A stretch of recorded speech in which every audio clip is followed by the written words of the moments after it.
We're also at Universidade Federal de Ceará, campus Ceará. And it's a pleasure to welcome everyone today for the session on Explainable Artificial Intelligence. I would like to warmly welcome those of you who are here with us at Universidade Federal de Ceará, and also those who are with us online. Today's session brings together a number of researchers from our city, mainly, and also a foreign invited speaker that work on machine learning, data science, and artificial intelligence in a number of different applications with a shared interest in one of the most important challenges in the field today: how to make the models of intelligence, of artificial intelligence, not just applicable, but also understandable, interpretable, and transparent. Personally, I look forward to a session full of discussion, of good questions, insights, and a good exchange of ideas between speakers and the audience. Your participation, especially from the audience, everyone involved, is very welcome, with questions to enrich our discussions and bring new perspective to today's talks. To start the session, we'll have a brief presentation of the Camerata de Cordas da UFC, our university's training center.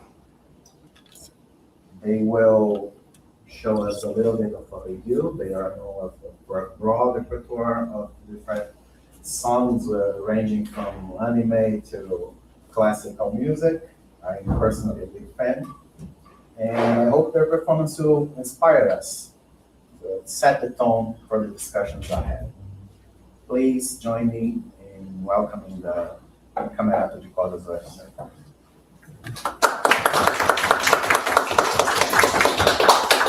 Thank you very much for the invitation of the Professor Samy.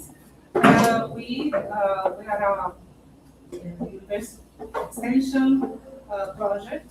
We have students of the music graduation and also people from the community.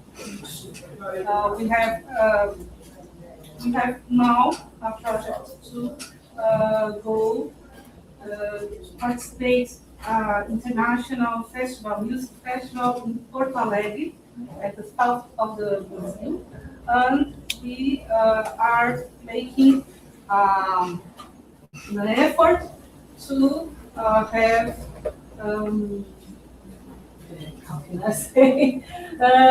We are asking for financial support for everyone who can help us. We have a kit here. We will let this with the professor, and if you can help us, we will be very happy because our students need your help, so we can take them all to the festival. So we are sharing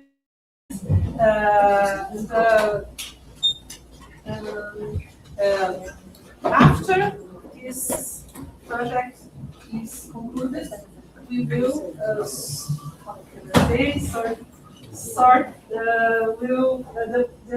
the premium is a violin. So you can have a violin for only 20 reais.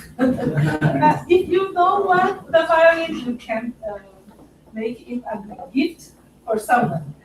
So we are very happy to be here and we will present you the Super Mario Brothers, the main paint. This is a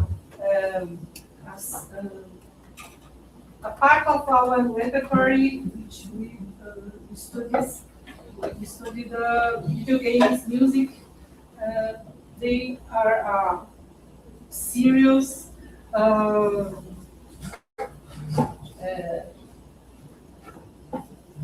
It's very difficult for our students to sometimes play this kind of repertoire. It's not a game. It's not easy for our students, so we study this kind of preparatory, because it's very important for their formation. So, Super Mario Bros. Oh, nice.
The next news is the Star Wars theme for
E agora acabou meu inglês, então a professora vai traduzir.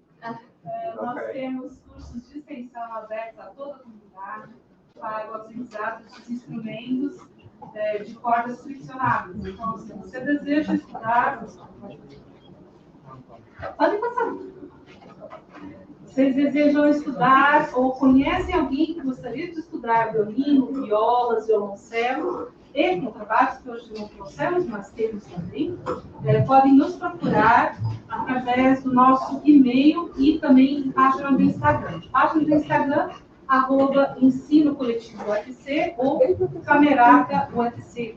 Nosso e-mail é ensinocoletivoufc@gmail.com e nós oferecemos esses cursos de forma gratuita a toda a comunidade. Temos, inclusive, um aluno daqui, né? Levi aqui, que está aqui com vocês sempre às segundas-feiras, certo? Fazendo o doutorado, né? E qualquer pessoa pode estudar esses instrumentos, não tem limite de idade, a partir dos 7 anos de idade, tá? Então, não precisa ter conhecimento prévio. E nós estamos aqui no Benfica, no Pici e no Benfica. No Pici aqui atrás da biblioteca, ou no ITA, e no Benfica, ali na Fundação CETED.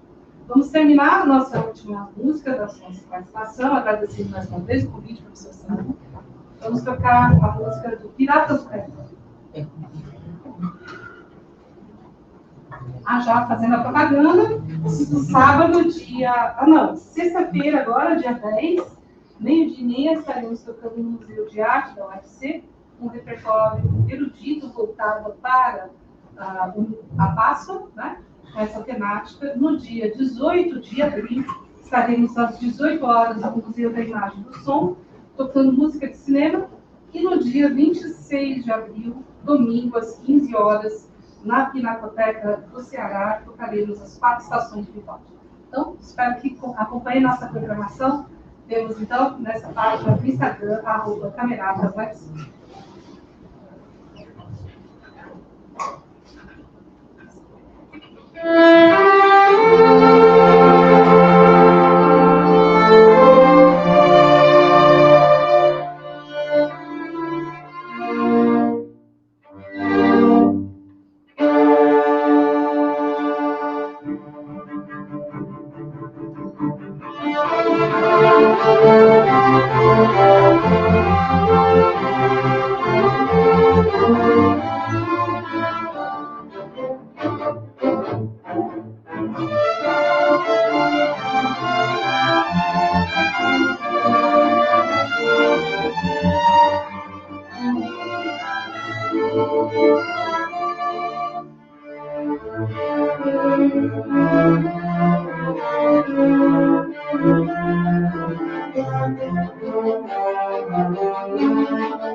Thank you very much. This is Professor Leo from our music department, right? The lead violinist and graduate of Camerata de Cordas.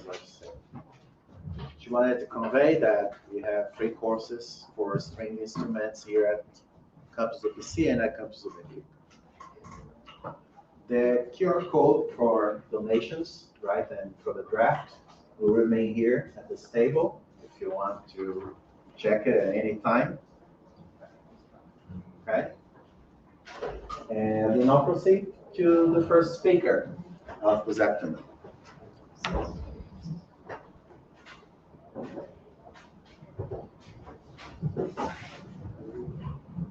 Okay, we'll move to the first talk, which will be by Professor Guilherme Barreto.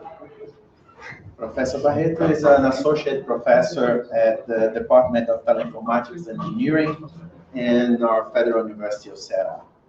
He leads the group of Advanced Machine Learning, or GAMMA, whose members work on neural networks and computational intelligence, pattern recognition, and machine learning, nonlinear systems identification, time series modeling, and intelligent robotics.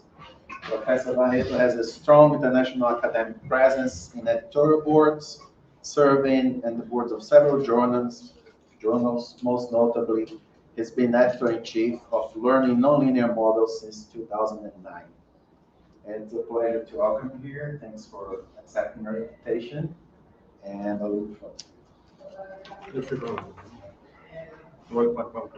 You can check the camera there, just in case. We'll be using the mouse to convey the slides.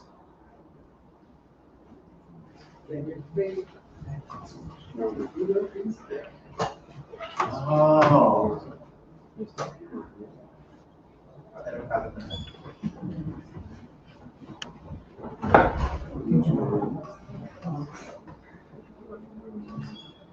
The talks will be 15 minutes long, then we'll have about 10 minutes for questions, okay? So which one?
Machine learning in general. Thank you all for being here. My name, of course, is Guilherme Barreto. I'll talk a little bit about my work. I will look directly at my belly, my little belly. It's my work. It's an invitation. So this is the title. The title is very simple. I'll not give you a lecture on explainable AI. I will talk about how, during my work, I face some problems related and how I deal with trying to understand, explain the results of the machine learning models that I've been working with. Okay, so it's a very short presentation.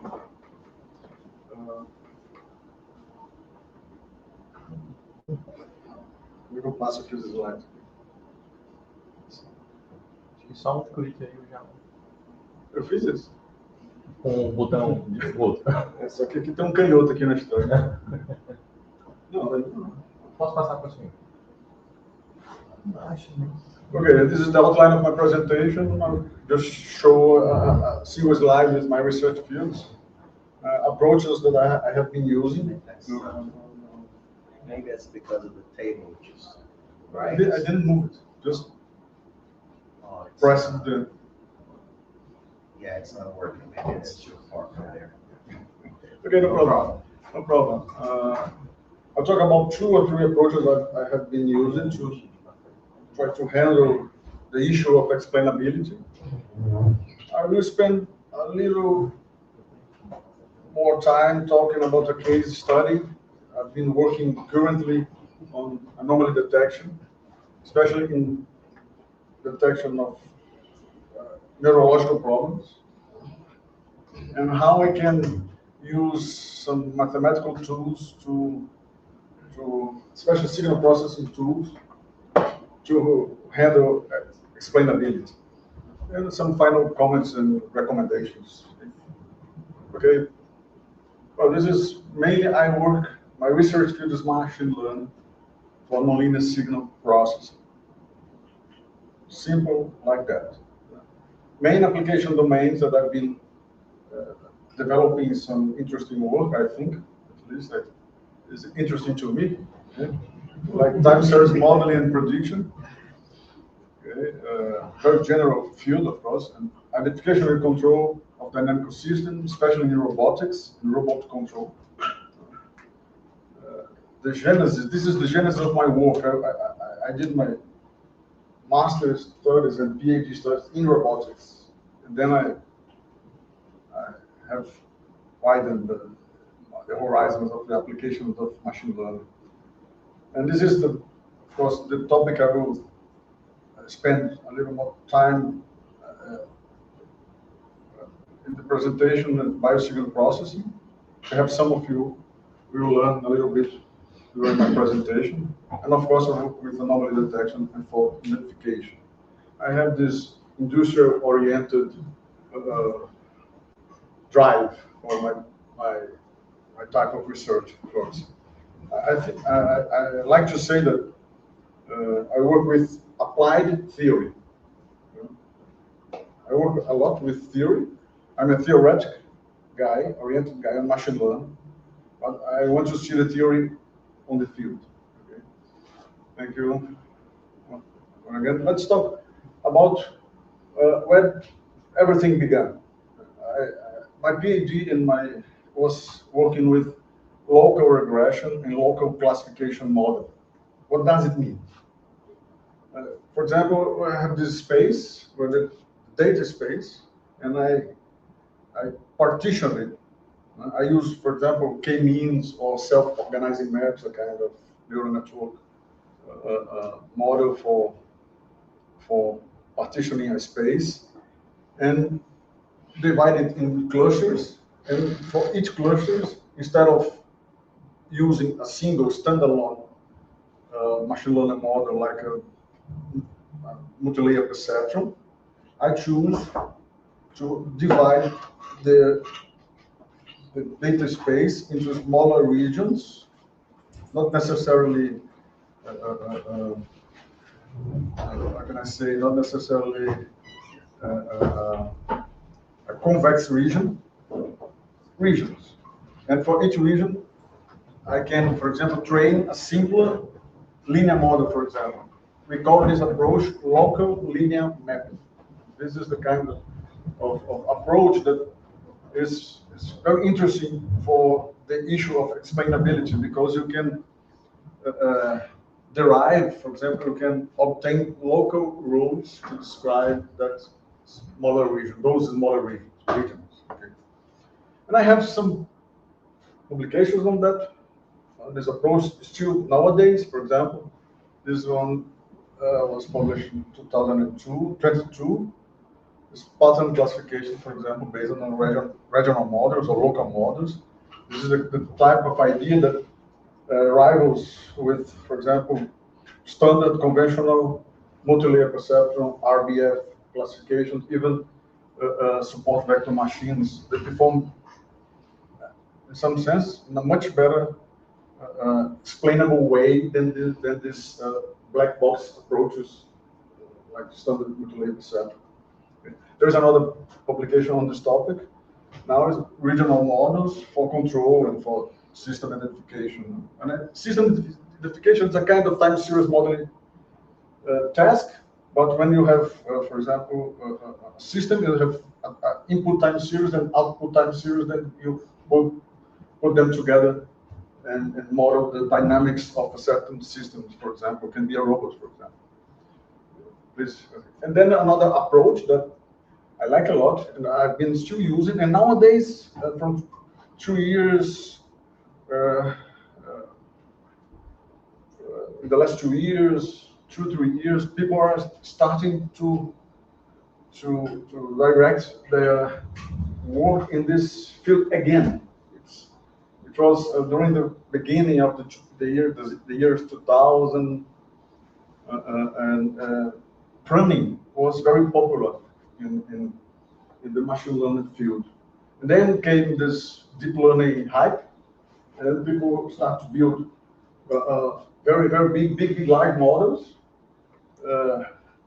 And we don't know what they are doing there, in some sense. That's the reason for the explainability is becoming an important issue, a hot topic today. But, for example, like this is a result that I copied from a paper of mine, where we have here a fully connected network, multi-layer perceptron with one hidden layer, fully connected. You see, this is very dense in terms of connection. It's very hard to, for example, to end up with a set of explaining rules for this model. It's very hard. There's lots of nonlinear and distributed processing here. But for example, this kind of model is over how can I say, overfitted most of the time to the task at hand. And then when we rely on some kind of pruning approach, you can reduce this dense network to this simple one. Here I have 9 hidden neurons, and after some processing and some application of some techniques, pruning techniques, we end up with this much smaller model with only 4 hidden neurons. And you see that some of the rules, you can see that some of the rules, for example, depending only of this input feature, with only one connection to one of the hidden neurons, and one single connection to one of the outputs. So now you can build rules, for example, that can explain what the network is doing in a much simpler way, an understandable way, and you can monitor the firing, the activation of the hidden neurons to see how important they look like to the output. For example, you can, for example, implement some kind of sensitivity analysis of the outputs concerning. At the same time, you do connection pruning. You end up, for example, with some of the features not being relevant to the task. So this is a kind of approach that I like a lot, because you build a model that's very compact and very adapted or fitted to the task at hand. So it's another way that I've been dealing along my career in academia, dealing with this issue of trying to understand what this black box model is doing. So in this sense, this approach is gaining momentum now again, because you see we have this very large language models, for example, and they are really large and really how can I say, overestimated in some sense. Too many parameters, too many parameters. Most of them are irrelevant for most of the tests. This is the approach that, for example, the Pici people followed, building local models for the base of knowledge they have, and they are not working with priming, but working with local model, the first approach, and also with priming together. You can merge both approaches to deal with understandability and explainability of the test. Okay, and then this is the paper where it was published. I noted recently that this paper is being recited again because people rediscovered it, because it's an old paper in some sense, almost 20 years ago, 30 years ago in some sense.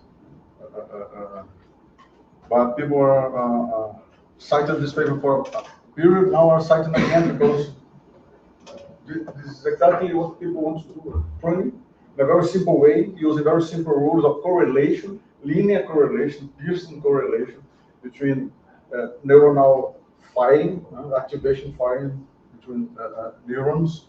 So it's a very simple approach, and if you want to try, for example, in your model, I recommend it. Okay. Again. Now we will spend some slides talking about what I'm doing in time series for the modeling and classification. I assume that most of you are aware what is EEG, electroencephalogram signals. You have this kind of head with electrodes that collect, define the channels, and you have multi-inputs here. This is only one input. You have, for each electrode, you have several, for each head of this kind, you have different channels, more than 20 channels available for some of them. Then I collect data, filter, I'm an electro engineer, so filtering is in my blood, in some sense, filtering data sets, filtering time series. So, how can I, for example, develop a model that I can explain its decision? I will show you a different approach. This is a more agnostic approach in the sense that I work with the outputs and with the inputs. It's how I define the input with meaningful features, for example, features with physical meaning for the physicians, for example, that they can understand. They study this a lot, the physicians. Neurological disorders is one of the main research fields in the area of some, for example, Alzheimer. We have lots of neurological disorders, for example, even some Parkinson is a neurological motor disorder, for example. So people like to, many physicians know the basics of the mathematical principles behind the analysis of EEG, for example. You can go. So basically, I will give you some information about how the EEG works.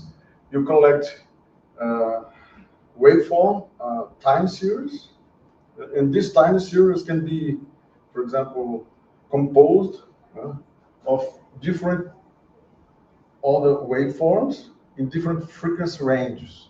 Each of these range, for example, 30 to 80 hertz, 12 to 30 hertz, define the beta range. For example, you have the alpha range, 8 between 12 hertz, and the presence of this of power for each waveform, for each time series, you can define a kind of power. The power of the influence, the relevance of this time series in the reading that you do it. Okay. For example, in this range of alpha oscillations, usually occurs when you are awake and resting. For example, just thinking in the death of the donkey, as we say here in Brazil, né? Da morte da jumenta, né? So when you just thinking of nothing, but you are awakening and are resting, so you most of the dominant frequencies in your brain cells are in this range, 8 to 30 hertz. So you can go on. For example, in my case, I work with detection of epileptic seizures. Okay, and when you can see here, for example, the epileptic time series of people with epilepsy is quite different from the one with normal electroencephalography.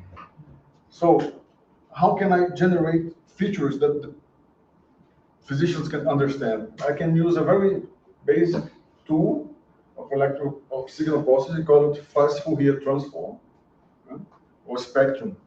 You can go, for example, the spectrum gives the power, the amplitude here is the power or the importance of that range of frequency in describing those signals, those formal signals. For example, you can go on back. For example, an epileptic seizure has one type of spectrum, and the normal person has a different spectrum. It's natural. They cannot be equal because they're different situations, different brain dynamics. Okay. Like this, for example. This is the fast Fourier transform for healthy people, no problem, neurological problems. Here, it's a person with problems, but not with a seizure, is this one. If you have epilepsy, but you're not in a seizure, you have this kind of typical, this is the typical spectrum, power spectrum in this range here. And if you're not, if you're having a kind of seizure, you have, for example, a spectrum like this one on the right. So different spectrum for different brain dynamics. So I will start, for example, applying FFT, fast Fourier transform, FFT. We can develop one more, for example, from the spectrum. I convert this into a vector, and the vector I input to any kind of machine learning model, for example. For each range, I collect the mean power. For example, X1 is the average power in the delta band here. X2 is the average power in the theta band here. So from the spectrum to a vector, and then to a model. Okay, once again. And I can use any kind of model. For example, I use a lot. For example, this variational autoencoders. Just one of them. I use many of them. But I put this here. I put this model here because it's quite popular. Because it generates, for example, this latent vector that we usually call embedding. And embedding is very popular nowadays. Everything is embedding because in the large language model, image, a vector, a time series, a video is transformed, a text is transformed into embedding. This is the main rule of the underlying the existence of large language models together with transformers. You need embeddings, you need transformers too. And you know this, if you rely, many people use those embeddings for classification, but if you do that, this embedding is nonlinear. It's very difficult, it's very hard to map it back, to trace it back to the causes of the problems. So what is my final recommendation? My final slide is the next one. All the formation approaches, as I told you before, it's possible to trace back the AI decisions to their root causes, allowing some degree of explainability. But of course, there is no free lunch. There is no magical technique. You have to try and to understand the technique. That's because I have these final recommendations here. Here nowadays you have this Python libraries. Very easily there are to run a model, but you have to understand the model too. So cause, effects, explanations requires understanding of the problem and of the data. It requires, for example, it helps a lot to use meaningful feature extraction. Embedding is, in essence, a kind of feature extraction method, but it's nonlinear. I use it, but I use it in applications that I don't need to give explanations for the client, why it's doing that, especially in the field of healthcare. Right? And nonlinear embeddings achieve higher accuracy but destroy expanded. My final recommendation: try simpler techniques, even linear ones. PCA, for example, PCA is a linear embedding method. Before going into some more complex methods. That's it. Thank you very much. I hope you learned something from my presentation.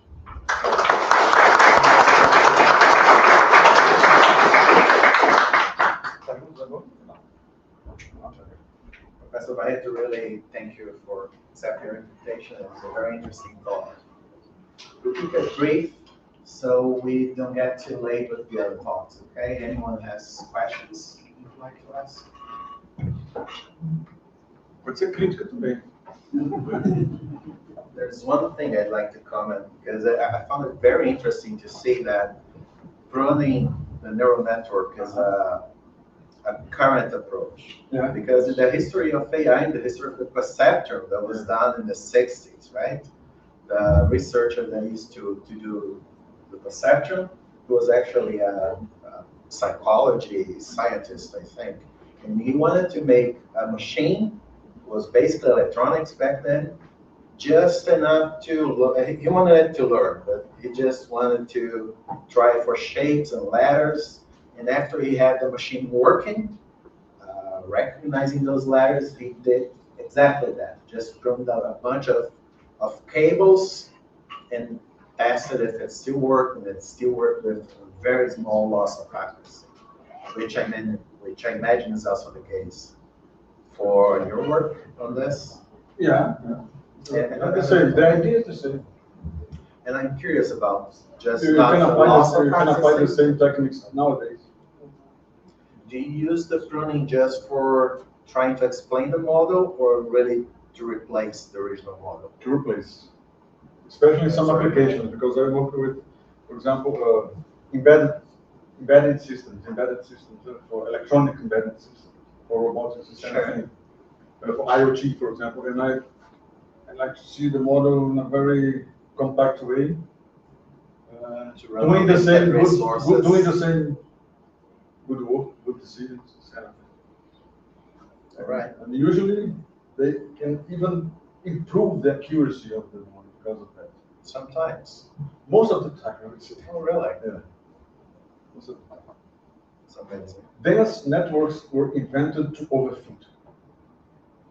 They overfit naturally. So we have to resort to some kind of pruning method to improve the results. I find it very interesting. You know, our brain, we lose neurons just for breathing, Indeed.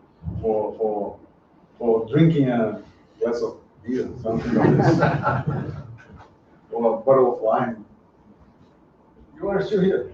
We're talking in English. Running, it's a very nice approach, very nice. I would say would be the most natural approach for machine learning running. Makes perfect sense. Anyone else?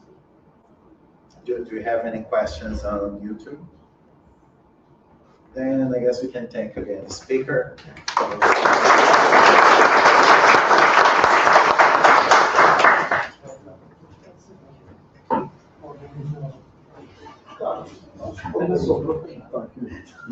So next in line is Professor João Paulo Pordeus from our department here, Department of Computer Science at Universidade of Ceará. He's representing our research group Logia, which stands for Logics and Artificial Intelligence, and Professor João Paulo Pordeus is one of the leaders of our group. He focuses on digital signal and image processing, pattern recognition, and the application of machine learning to large-scale data. Professor Pordeus has combined academic research with industrial development, having worked at Embraer, which is the Empresa Brasileira de Aeronáutica, the Brazilian aeronautics company, and has contributed to public sector initiatives in Ceará, applying his expertise to enhance science, technology, and innovation projects. He has supervised numerous graduate students here, guiding research that bridges theory and real-world applications. I'm pleased to welcome you.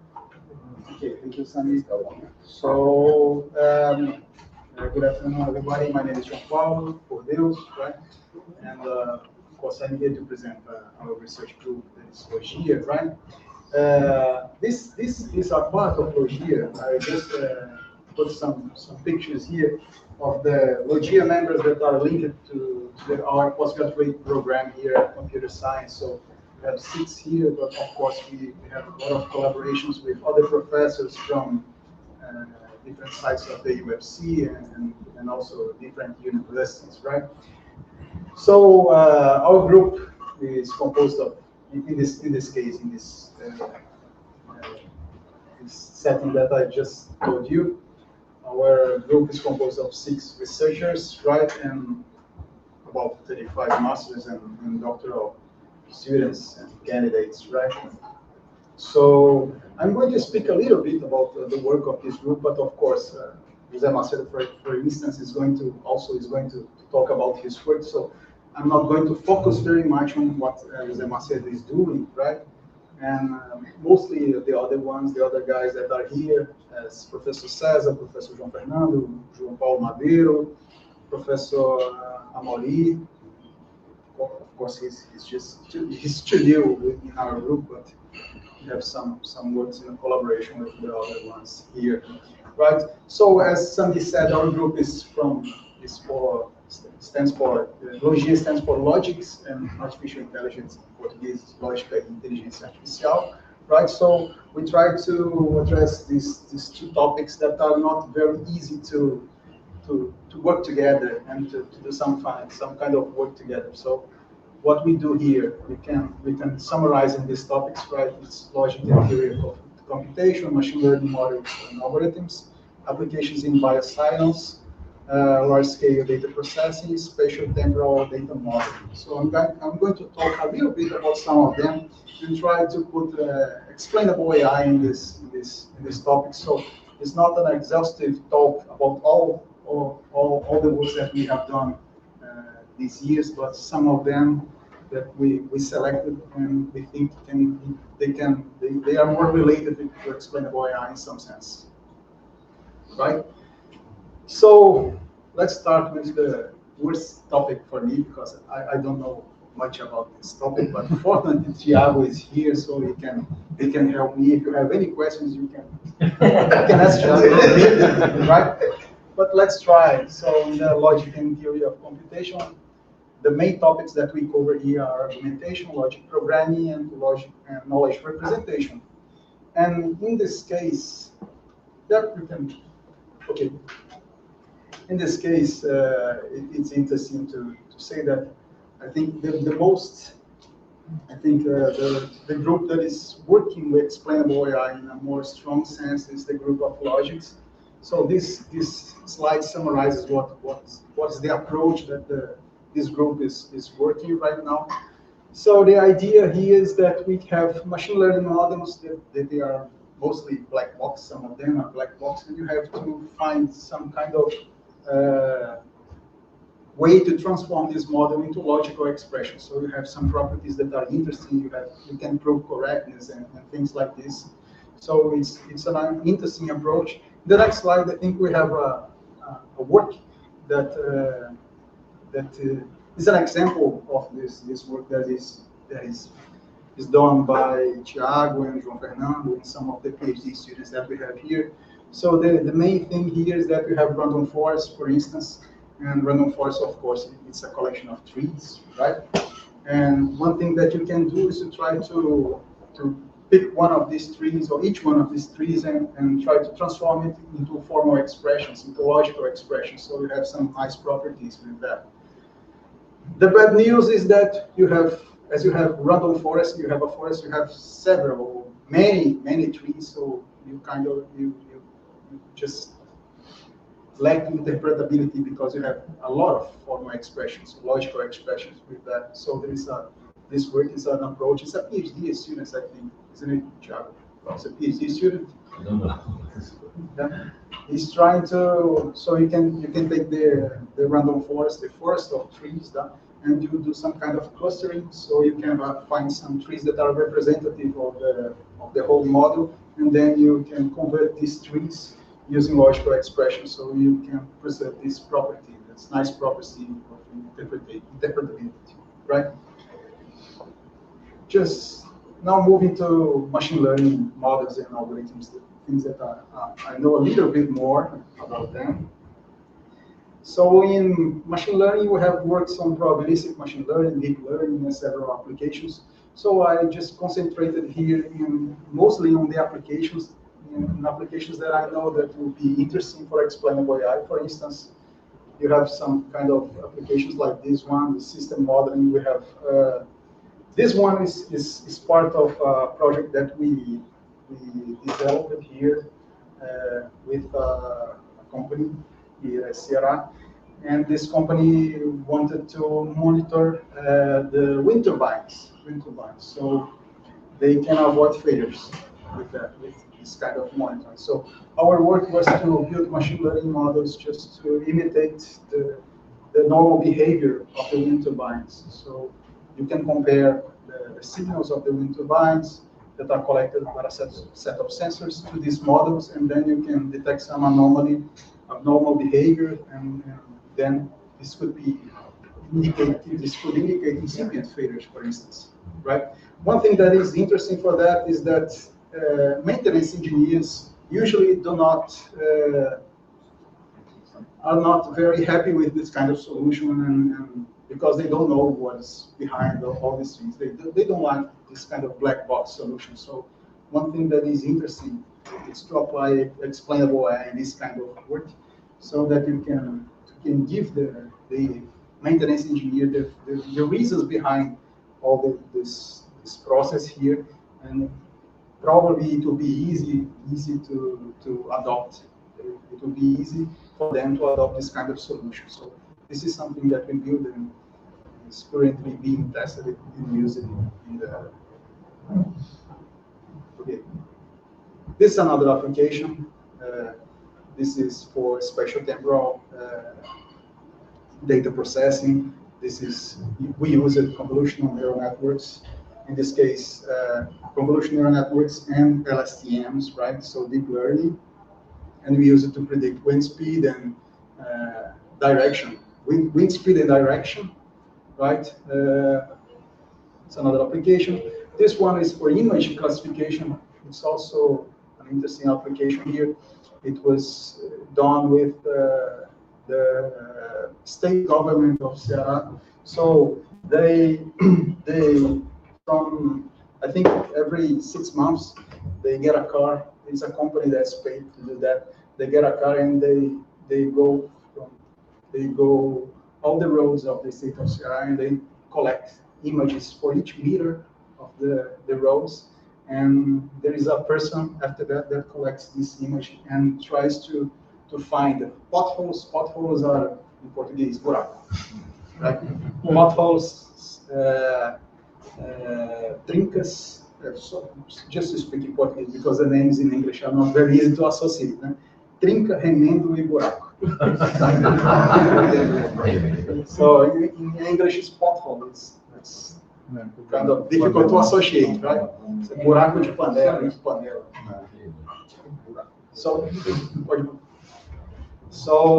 the work that we have done here was to automatically detect this kind of things, so that we can we can avoid all this work of labeling all these images. It took about 3 to 4 months, one person doing this kind of thing. So it was one of the works that we have done. I think it was 2 or 3 years ago. Other applications are cybersecurity. These applications, it's also very interesting. I think it's Cesar and Cesar's work together with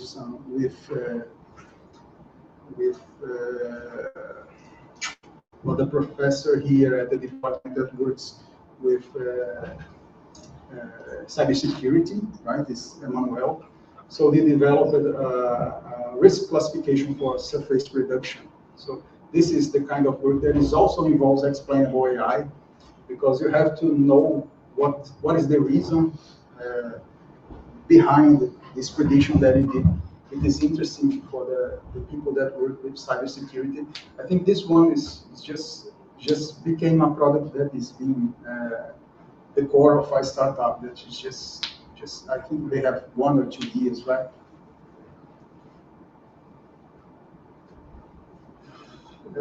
Falling for the final topic, right, is biosignals. I think most of this work here is the work of João Paulo Madeiro and also some collaborations. It's about most of these cases are classification of biosignals, anomaly detection in the ECG or PPG, right? And some of the works here with Professor Pedrosa and also with Professor José Macedo. Most of the cases here, what we have is classifying or identifying patterns in signals like electrocardiograms, electroencephalograms, and so on. So I think it's also a topic that is very interesting for explainable AI, because in many of these cases, it's not enough to say that the person has some kind of disease or you have some kind of diagnostic, right? You have to show what is the reason behind this kind of thing.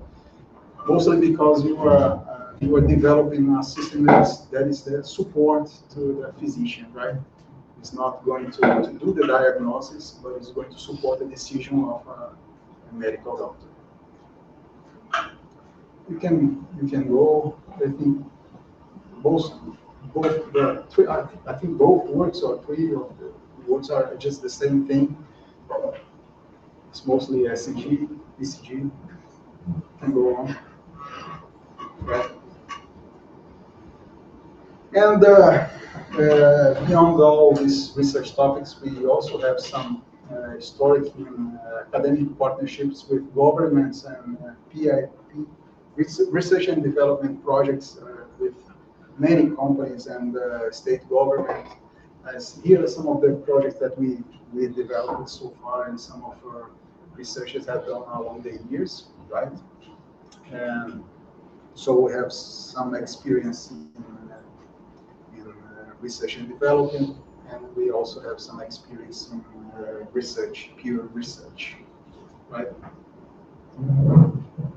So just some final remarks here. So about explainable AI, our primary focus has been on high performance applications. We have already integrated explainable AI in some of the projects, but not all of them.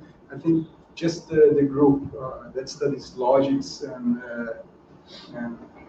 this approach, I think they are the only group in Logia that is currently working on explainable AI in its core.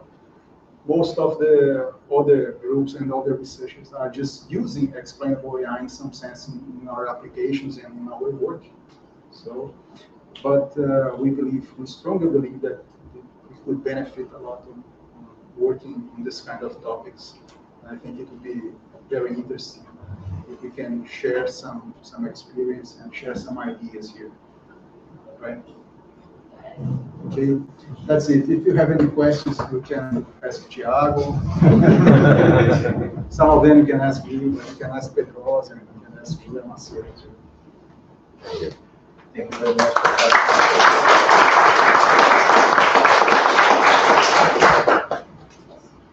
We're open for questions. Are you here or online? Anyone wants to comment?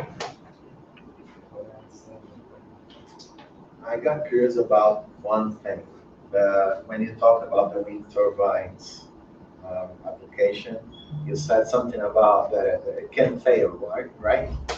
Why is it so sensible to that? Is it just They because can of the fail, sheer it's not a price? problem. I think the problem is the price of the maintenance and how long does it take to do the maintenance. So you have to put someone there, out there, or you just have to take the wind turbine down, and it has a cost and it takes a long time to do this kind of thing. And of course, doing a maintenance is something that is almost failing has a price, and something that failed has another price. Because, for instance, you can go there and some kind of coil or short circuit, right? And then you can do the maintenance there. But if you wait too much until the failure, so this short circuit can, for example, damage all the structure of the wind turbine, so it will be another price. So this is the main reason why this is important. And our state's a big exponent of wind-based energy. Yeah, this is why we did this project with a company here that works with this, and they are based here in Ceará. So they have a lot of clients here in Ceará. They just do this kind of maintenance and maintenance planning for wind turbines, mostly in Ceará and the northeast of Brazil. It's very good. Anyone? Oh, let's thank the speaker now. Oh, there is one there. Please. I have a question about recognize portrait of a picture, for example. In your slide, when you show a highway, and you have your false positive or true negative, so, but there you already know the department that you want to recognize with the car. Are or not in the right sense. Right. But and in the situation that you don't know yet the department that you want to recognize. How do you deal with the problem? Okay. Yeah, as you said, in this case we know. Why do we know? Because there is a previous work, for example, 6 months ago, someone collected all these images, and when people labeled all of them, so the data set is available, so we can train a model, and then we can predict this kind of thing. Of course, if we don't have these labeled examples, this would be extremely more difficult. So, right. Of course, in this case, we would try to do some kind of transfer learning and learn for a small set of images that we know that have this kind of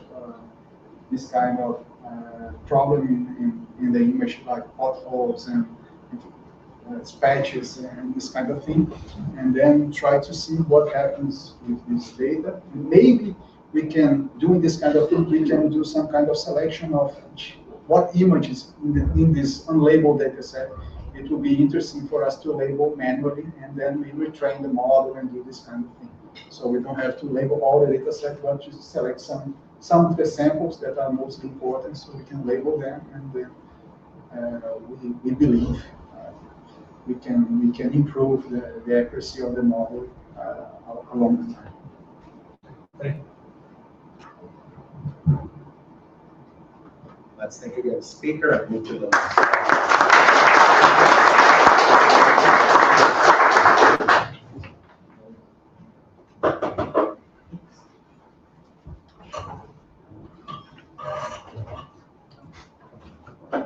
Our next speaker is Professor José Macedo.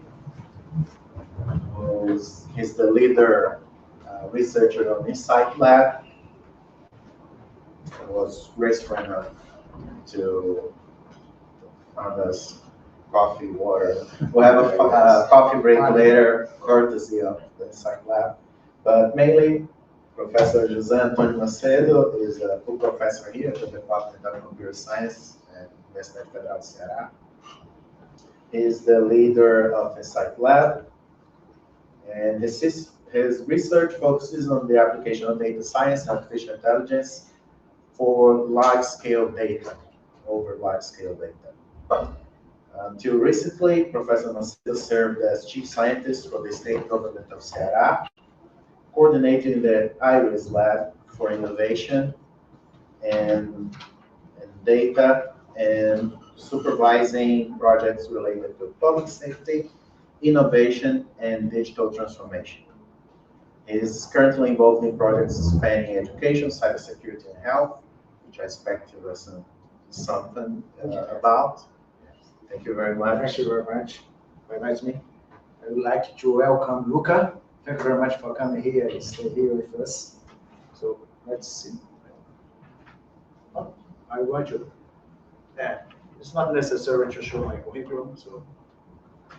So I'm going to do differently from the other speakers because now I want to present the data science lab. Because a laboratory with several projects. I don't want to bother Luca with technical details, okay? If you want to see more about some specific research, so we can come here and we can discuss directly. One thing that is different, I was thinking during the presentation, what I can say about Insight Lab. Insight Lab is a different laboratory here at UFC. It's not, I can say that it's not an academic bubble. We decide to do differently. We depart from the problem of the society and to understand the problem and try to search the solution inside the academia. So this, we tackle the problems. We like to see some real world problems and try to face them and try to search for a specific technique or such a specific method that can help to solve them. So it's why we are a data science, artificial intelligence group, and also a database group, because my PhD was in databases at Cooking Rio. So then I moved to artificial intelligence. So one thing that I like this photo, because it represents our lab, is a young people, a lot of people that are working together, and then most of the brilliant ideas that came from the research projects coming from them, not from me. You can trust me. That's not my ideas. They come from a lot of people. And we have more than 130 people working together. This is one thing, not only at the UFC in Fortaleza, but spread all over the campus in Ceará, and also all of the state. We are composed by actually more than 80 researchers, including PhD, doctor, students, also. So it's a big group. It's a very nice group that we collaborate, and we have a very active collaboration with other groups, nationally, internationally. So it's why this figure, because we have different research talks that are very broad. It's not like the Professor Guilherme, that's very specific. You start with the topic and continue the topic, and be completely different, and they're chaos. Difference is Different solution. is good. I think that you can keep in touch with these big problems with specific solutions.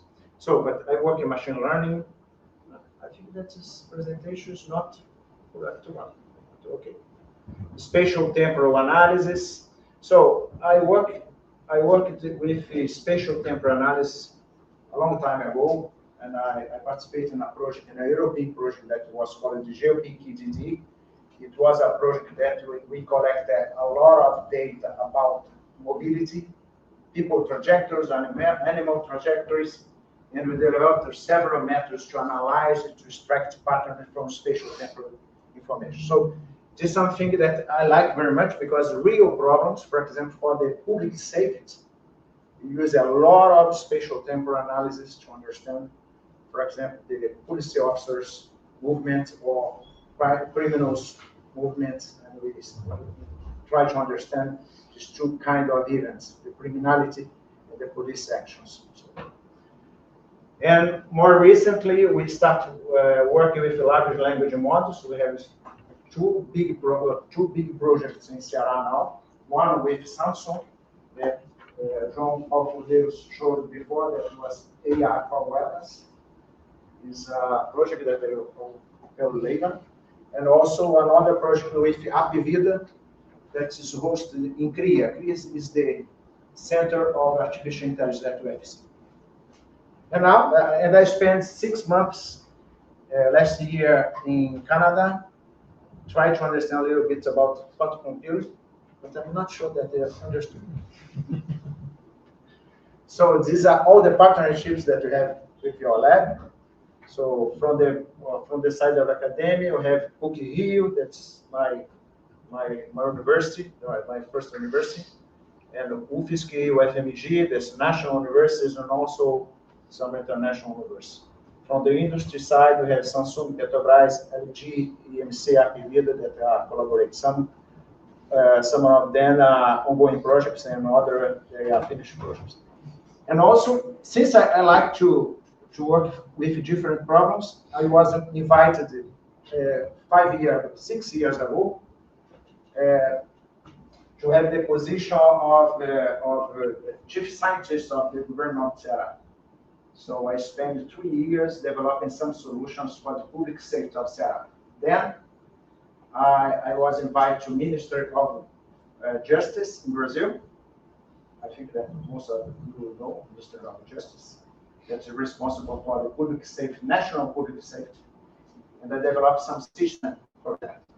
So that's why I spend a lot of time. And now we are developing some system, some platform, data platform for Brazilian Intelligence Agency, and also another platform for the Minister of Education. And we're going to talk about some of those projects.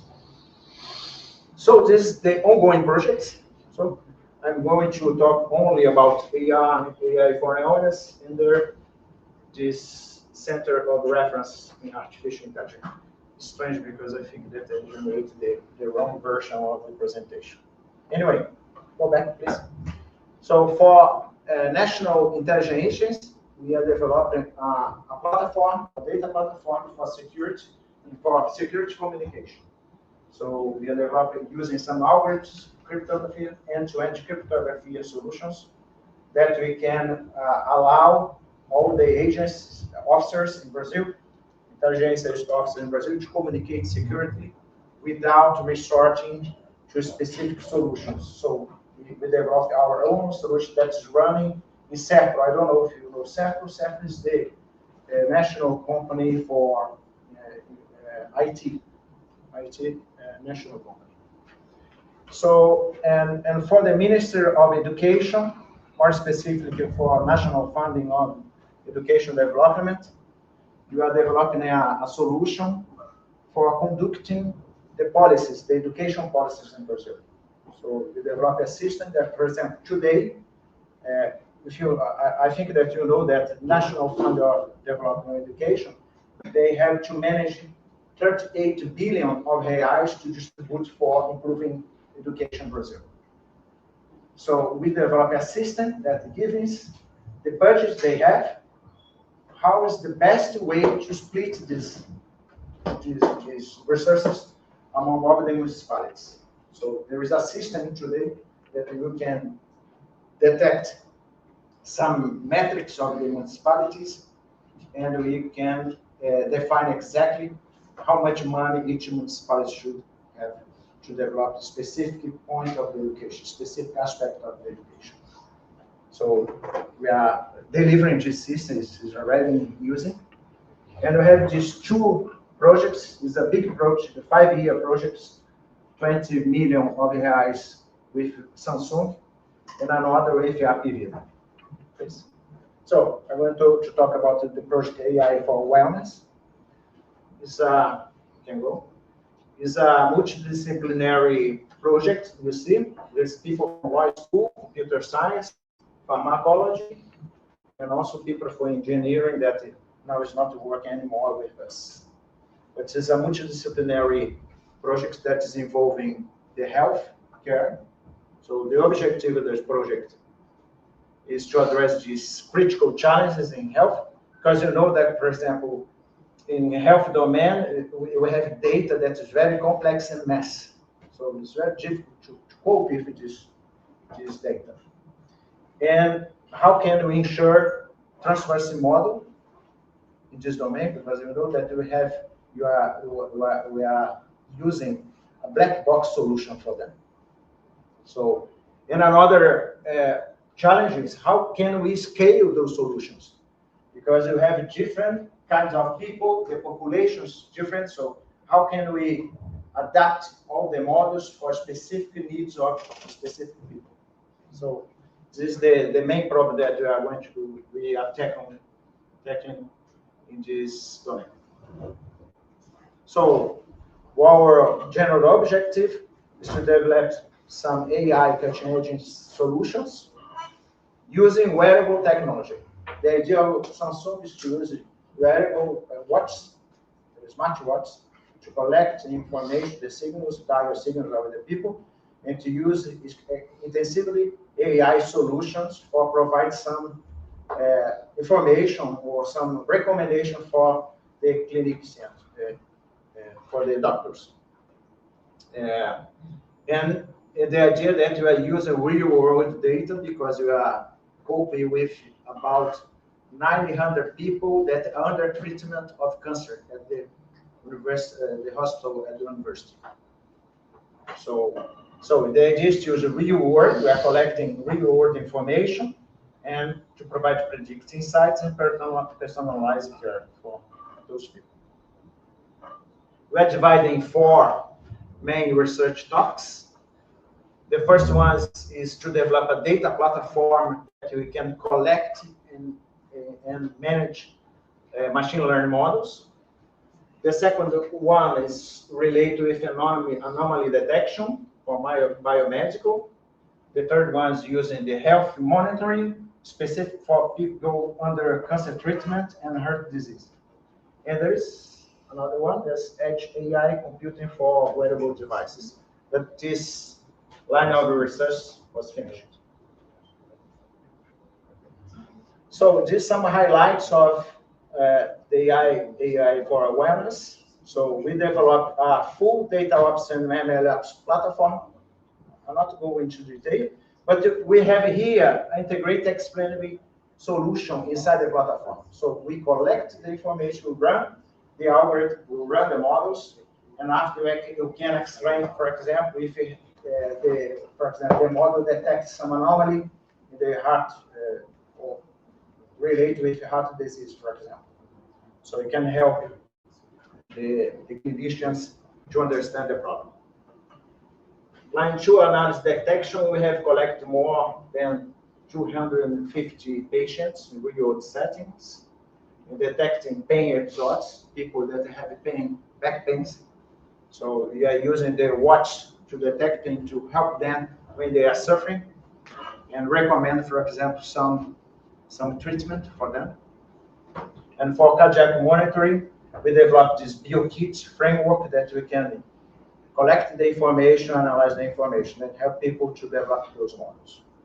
And we are here, it's not updated, but we have more than 900 patients in the retrospective study in the hospital. Another project that we are also developing, I don't know if I run out of the time. Okay, so another project that we are developing is the medical history assisted by AI artificial intelligence. This is a project that is running under the CRIA. CRIA is the Applied Research Center. It's the Center of Research in AI at UFC. Not to detail this, but I participate as a coordinator of education and training at CRIA. And Ceara is the project that you are developing with Apivida. So Ceara is this project that's funded by FAPESP, CGABR, and Apivida Notre Dame. They are health companies, that health operators in Brazil. The large, I think that is the large operator, health operator in Brazil. Private one. Yeah, private one, yes. So we have here the fundraisers in this project. I'm conducting specifically the line 5. There is 6 lines in this project. That is assisted medical anamnesis. Anamnesis is an interview It's a structured interview that the doctor conducts with the patient. So the idea, the problem that, apart from the problem, the first meetings with Apivida, we detect that the clinicians, they spend a lot of time, for example, annotating, writing down the medical, historical, medical, anamnesis of the patients. Yeah, have this, yes.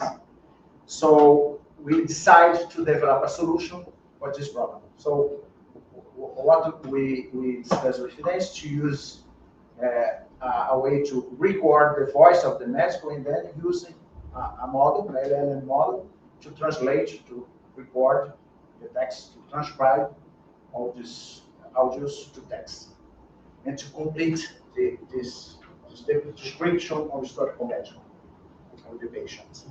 So we built a domain-specific Brazilian Portuguese medical analysis corpus. This is the first one in Brazil, with more than 5,000 audio and text pair.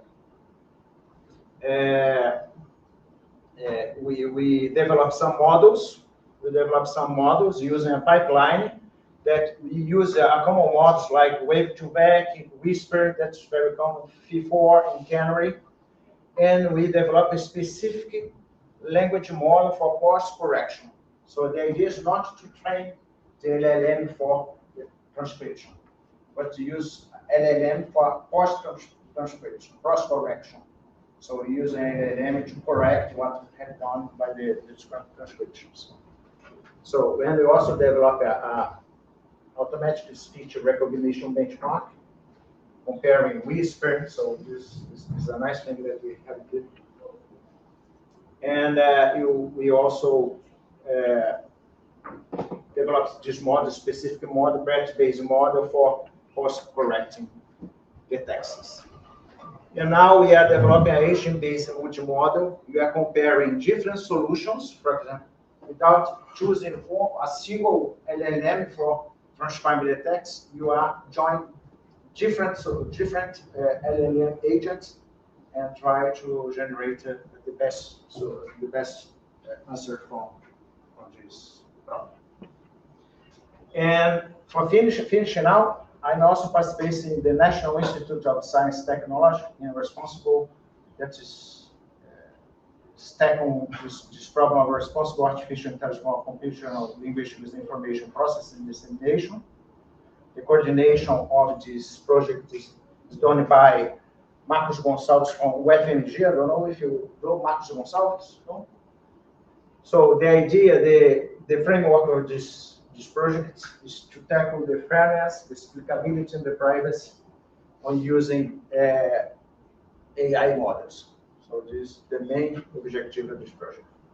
So this is the coordination of the project, the steering committee, Marcos Gonçalves. I don't know if you know Altigram. No? They are people from information retrieval domain. So, and the coordination is done by different people. So one thing that is very nice in this INCT project, that we are involving a lot of people in Brazil, from the north of Brazil, from Amazon, going down to Rio Grande do Sul. So there's a lot of people that are involved in this, discussing this problem. So to finalize, to conclude here, so Insight Lab final highlights, we have a lot of publications. Okay.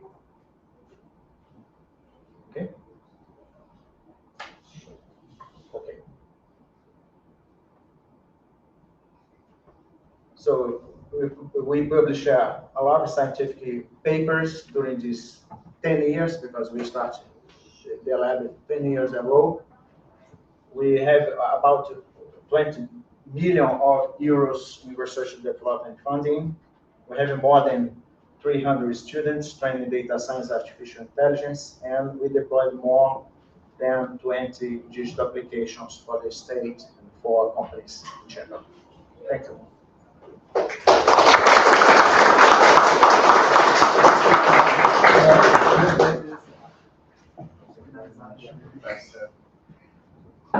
Do you have questions, suggestions, comments? I'm curious about some things, really.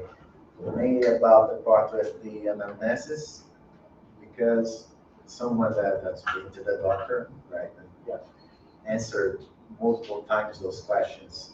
I wonder if the records that you make with the model, they are shared through medics, through physicians in Vida, if they have access to the previous anamnesis filing that were performed by any physicians. Of course, there's the problem of updating the information, but is that part anywhere of the application? No. Or just the recording? Just a recording, Transcribing. because, yes, because the analysis belongs to the physician, so the doctor. I see. Is protected, it's private to the doctor. Because if there is some problem with the description of the medical history of the person, he's responsible for that. Yes. There is a matter of privacy Yes, as well, you cannot right? touch them, they cannot share them. So it's very private to a specific doctor. And I was also wondering at what point they are very uniform, those interviews, right?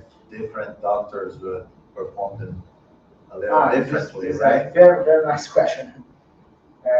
In Apivida, they have a script for doing analysis. So we develop a model that know how to complete the analysis. So there is some specific parts of an analysis that they have to be filled out. So it's not open, something that is open, that can write down anything he wants. So is that specifically for those clinics owned by Apivida that, because they do hire some doctors to, that can only attend people that are inside the healthcare system if there's specialized clinics. I mean, a doctor, they can have their private clinic and accept clients from Apivida, but there are also those Apivida clinics. Clinics, okay. So that's for the clinics. Yeah, for I the guess, clinics, right? for the specific professionals that works for Apivida. I see. But the one idea that we are discussing now is to open this, is to create a spin-off, to create a startup for delivering this system to all the physicians. There is some solutions today, but we compare our solution with the other solution, and our solution is better than the other one. I imagine. Yeah, it's better, because we train with 10 million of analyses of Apivida, so we achieve very high scores. And I feel also like medics here in our state, they have been adopting a lot of technological solutions recently. I usually get the prescription they get for any medicine, they come to my WhatsApp number promptly. It's easy to access, all digital. And this is one thing that can help the doctors, because they spend a lot of time on this, and it's very easy to commit some errors when they write down. So if they have some AI assistance, so they can help them to avoid those errors. For example, it's important to input the CID, the identification of the disease, CID. I think that you know CID. CID is the identification of disease. So if you put the wrong ID of the disease, it's a big problem for the world. And now, for example, we are completing the analysis, and we are also inputting a CID inside the analysis. What we are using RAG, is this technique that we research from a database, we collect from a database, and we can insert it inside the analysis the correct CID. So this is one thing that is good for them, to protect them from committing errors. Do you have any data on that about the error rates from humans and humans with the system? Yes, we analyze some analysis of Apivida, and they detect they have 10% of error for analysis. They put sometimes incorrect CIDs, they use incorrect the names of diseases, and so we do this. And our solution is 90%. Yes, 90% correct. Anyone else? Let's follow the session designed to run local or in cloud. In cloud. Cloud. It's running in cloud inside Apivida. Okay. They have a data center with running inside them. So we have an application app. You can record the voice, and the system can translate. But all the recordings are sent to Apivida. They are processed there, and they come back with the text.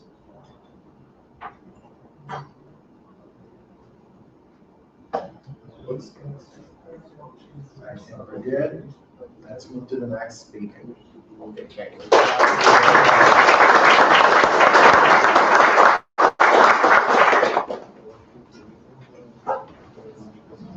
Up next, we have Professor Pedrosa. He's a full professor at Instituto Federal de Ceará, but he's also serving as a professor and advisor in multiple programs, graduate programs here at Universidade Federal de Ceará.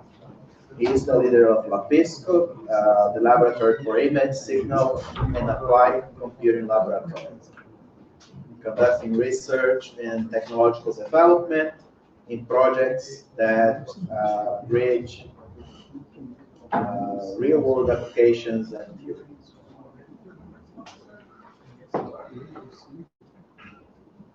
He has a focused application on signal and image processing, and more recently he completed a postdoc fellowship at the University of Maryland in the United States, focusing on explainable AI for expert support systems. I'm pleased to welcome, please, feel free to start. Thank you, Luca, and thank you everyone for having me and to be here to talk something about AI and about explainable AI. My approach will be a little bit different from the other ones because I actually work with explainable AI. Then I'm gonna focus not only what I do, but what I have been doing with explainable AI with just a small set of applications and a small set of ways to think about AI and explainability, and why you do that and why we started to do that in my lab. Then in general, first of all, I would like to thank Luca for having us, because if everyone asks me who I need to meet at Ceara to understand the AI scenario, I would say this exact name that are talking. This is the first time that we have been together at the same time. Then I have been learning from Pordeus, I have been learning from Macedo and publishing with them, also with Guilherme, along of the 20 years, I think. It was my first time that I saw AI with this name. It was Guilherme. I can't say how many years ago, because it's not too good for both of us. But I have been working with AI for 20 years. Then on this 20 years, all this we call AI, like computer vision, machine learning. Then we have cloud computing, artificial intelligence, cloud computing, and all this kind of things. I have been doing something on it along the way. Then all this kind of things, I need to explain to you guys that my way of thinking about research is not just do research as theory. I prefer to apply everything that we have already to solve some problem. And after we solve some problem, there is some kind of things that we can optimize, or we didn't solve the way that we could do in the first way. Then we propose something new to the specific part that we don't have enough things to do. Then I have been doing this. Then some ways after you see our research and our papers, you can think, I already could think about it, yeah, but you didn't do. Because all the time that we think about a problem, that we can solve a problem, it's something about that theory that we could do some tracks. Then all the papers that I have been publishing with Guilherme, Macedo, Pordeus sometimes, it's using this kind of things. Then you can pass. This is Fortaleza. All the time that I have something to talk, I talk about Fortaleza because I'm from here. I spend all my way to doing research and working in projects everything is in Fortaleza, you can pass. This is why I live in Fortaleza, the place that everyone lives and comes to spend the vacation. I live here, and I can, how can I say, I can kill some neurons, like Guilherme says. I can Son? in this way, I kill in other ways as well. In general, I have been studying at IFCE, in Portuguese, that I have been studying and working there and doing my master degree and PhD here. But I also did my postdoctorate in Portugal and my postdoctorate in Explainable AI at MDCC last year. In general, was like I share what I did and I learned something else. But in general, we are thinking the same way that I'm gonna talk today. You can pass, please. LAPISCO start to grow, I can say, in 2012, mainly because we have a bunch of people that were working separated that I start to put them together in a room. This room were getting bigger and bigger and bigger. Then we call lab. But I start to work with other persons as well, like Macedo, Pordeus, Guilherme, and other ones like when they have a problem and they don't know how to solve, and I prefer to say we can think together how to solve. It's something like that. You can pass. This is LAPISCO. Lots of people work there as well along the ways. These are some. These are some partners that we have been working beside our collaboration with UFC. We have like lots of companies that we have been working together, like Canon, Siemens, Petrobras, and other ones. That some of them we are working together with other ones here in this room. And also, I'm going to start to talk mainly about AI and explainable AI in the way that I have been thinking how to, not to talk to you guys today, but to talk to some specialists when I have a problem to solve with them. Yeah, mainly, we are usually work with artificial intelligence because everyone here somehow, I understand some machine learning models and everything about just models. You know the math, you know how are the inputs, you know how are the outputs, you know how everything works. And every time when someone asks you about something related to how this model works, you say this is a black box because it's a common sense. This is a black box sometimes not. And in general, you have data. Then you think how can I build the data set to do the training, and how can I separate the data set? How can I optimize the data set? It's always about math and data set. And the person says other things to you. Yeah, the person says how this works.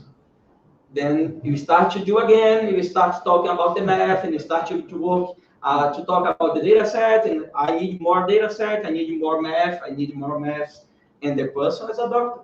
She doesn't understand it when you talk about data set. I need more. How much? And you say about the math, I need to optimize some parameters. How much parameters? Then you are from an area that understands numbers, and the person is not from this area.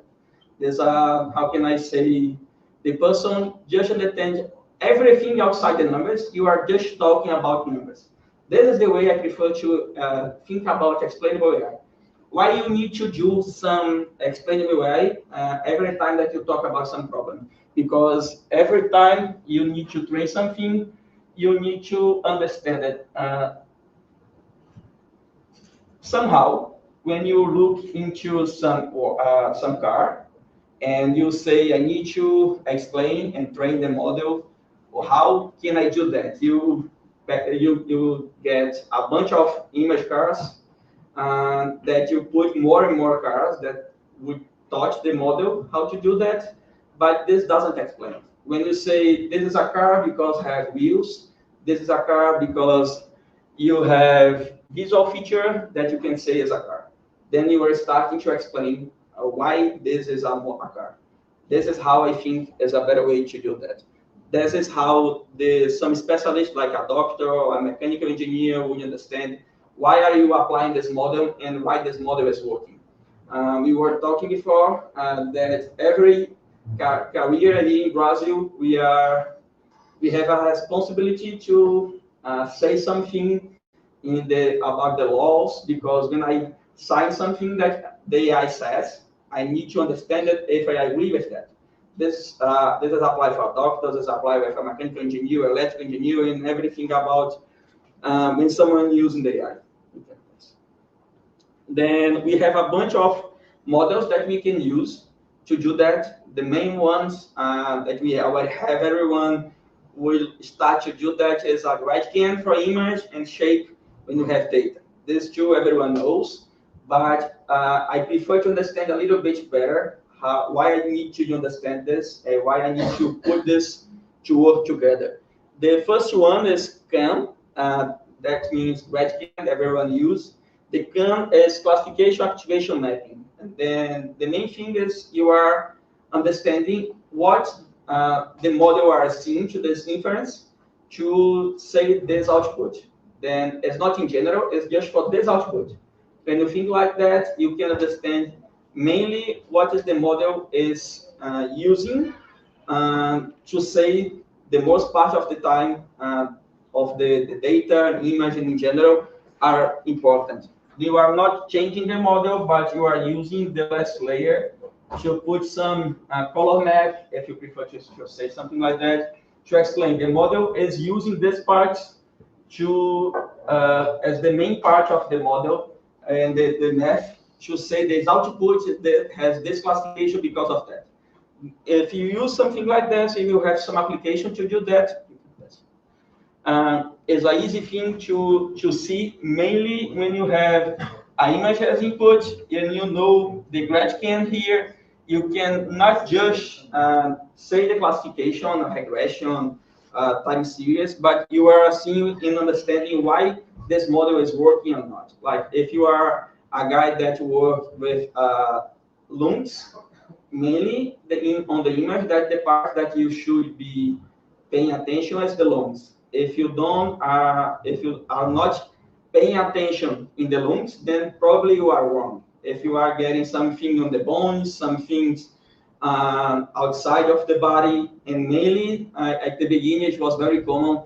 On the image has some marks and some words that, like you say, you have on the image that identify the pattern. Then this was how can I say, a big deal at the time, because everyone would know it's not just a black box. And when you just add more information in data set, and you apply all the maths and apply all the models, this doesn't change the output, because the inputs in all of them are the same. Like when you have an image, and in the bottom, or in the right bottom, say like cancer or something, and you are just using computer vision, you are just getting this part of the model, and if they are not using LLM, but they are training properly, not properly, the model because of that. Then if we start to use GradCam, you are gonna see something like this. This is the input and the class. You have a park bench, and if you say, why, this is a park bench, and this is the part of the park bench that you are seeing. This is the explanation. This is not an explanation, but when you see this, you understand it. This is if you are a doctor, and this is a disease, if you are seeing the disease analyzed in the properly way, then the doctor is gonna be confident to use this model in large scale because of that. If you don't have this specific way to understand this, this is not just for classification, like this has a disease, but this also for this doesn't have the disease. If you analyze the properly part of the image, then you are getting everything perfect and saying everything is good. Like here, you are getting the strict sign. This is the part. This is like, what can I say, the color map, if you think something like this. And also here you have a rocket. This is just a part of the rocket. This is the the part of you can do that. It's the same for the bird. It's the same for the traffic light. It's the same for the dog. Here, the Chihuahua. It's not just the dog, but saying also the breed. Breed is raça in Portuguese. But also, we always look into use GradCam, and we didn't even try other ones because everyone here code. We are coders in general. Then, if I already have the solution, why I need to spend more time to do this? And because of our researcher. Then, if you are a researcher, you need to do more things and try more things, even if this is easy, even if this you can try. If you already understand this and you know this exists, and you apply this one, and we spend 1 month or 2 months to understand it, apply and get all the data set and apply everything. And 1 more week, you are going to have all of this. Then, if we spend 1 more week, I prefer to understand research like this. With a little bit more effort, you have more value. If you have lots of things like this, and you understand about models, we understand about maths, and we understand about data sets, but we forget we need to explain what we are doing. What you have done in your master degree for 2 years. I have done something and applied GradCam. When you say something just like that, you are reducing your effort, you are reducing your intelligence, you are reducing everything God gave you. Then everything that you have understood, you can see GradCam show you what is the most important part of the image in its way.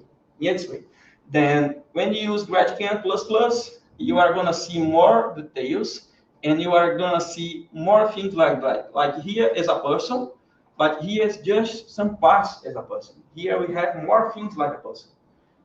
You explain better than even when you are a math guy or a model guy or a machine learning guy. This show you this is better.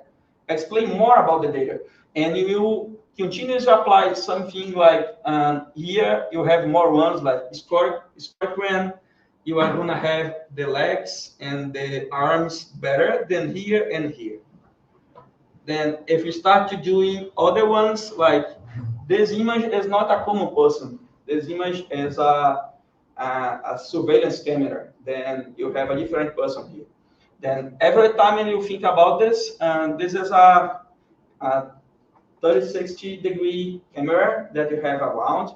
Then when you look something like this, this is just in the middle, it's a GradCam, but here you have more details, but here you have specific ways to analyze. Then when you just put everything about this, and you are going to do some presentation, you have more things to talk about, and you have more things to explain, and always you have, if you understand the math, you can explain why this is showing different than this one, because this one has a specific math and this one has another math.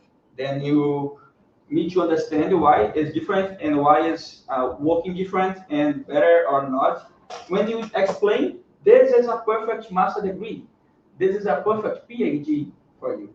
When you understand it and you can explain and calculate the difference and explain the difference between all the methods and numbers. Next, with just 1 more week working, you have all this data to talk about. Then another one is shape. Shape is a good one for me because all the time when we talk about data and you have some model to analyze data, to do regression classification, temporal series or something like that, you have we have using more methods that is not like colorful, are not beautiful. In your paper, this method is just a number, but when you apply this kind of ways, your paper gets colors, gets better information for the reviewer, show more things. Even when you are studying, and it's better for you. That's mainly when you have lots of data and lots of inputs, show the best inputs for this inference. What are the main inputs to have this inference? This classification was better in 100 of inputs. These 3 were the most important or something like that. We have other ways to do that, but this one are very good.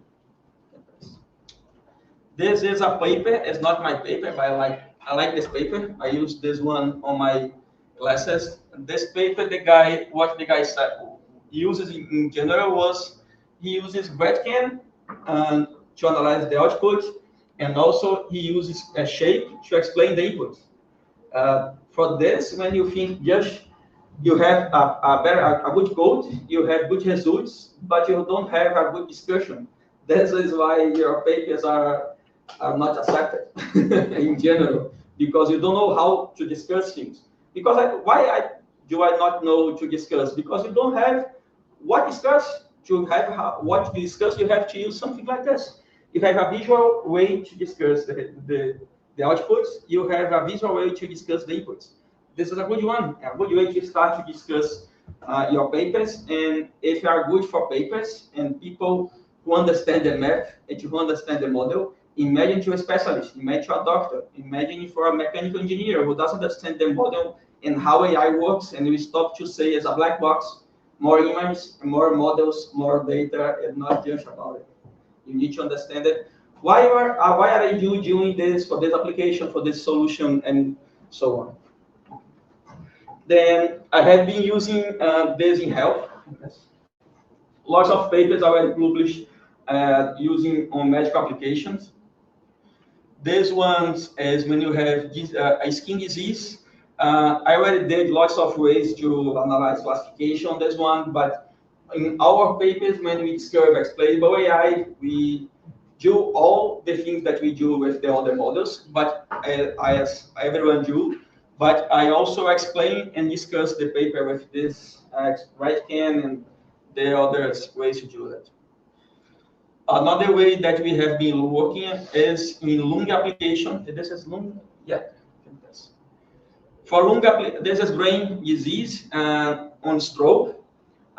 This was the first time I didn't call explainable AI at the time, but this is when we were proposing the feature extraction.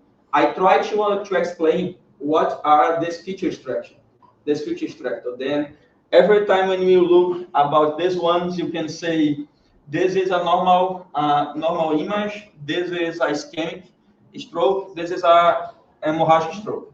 Then you just look at the feature extractor, you can understand why this is different.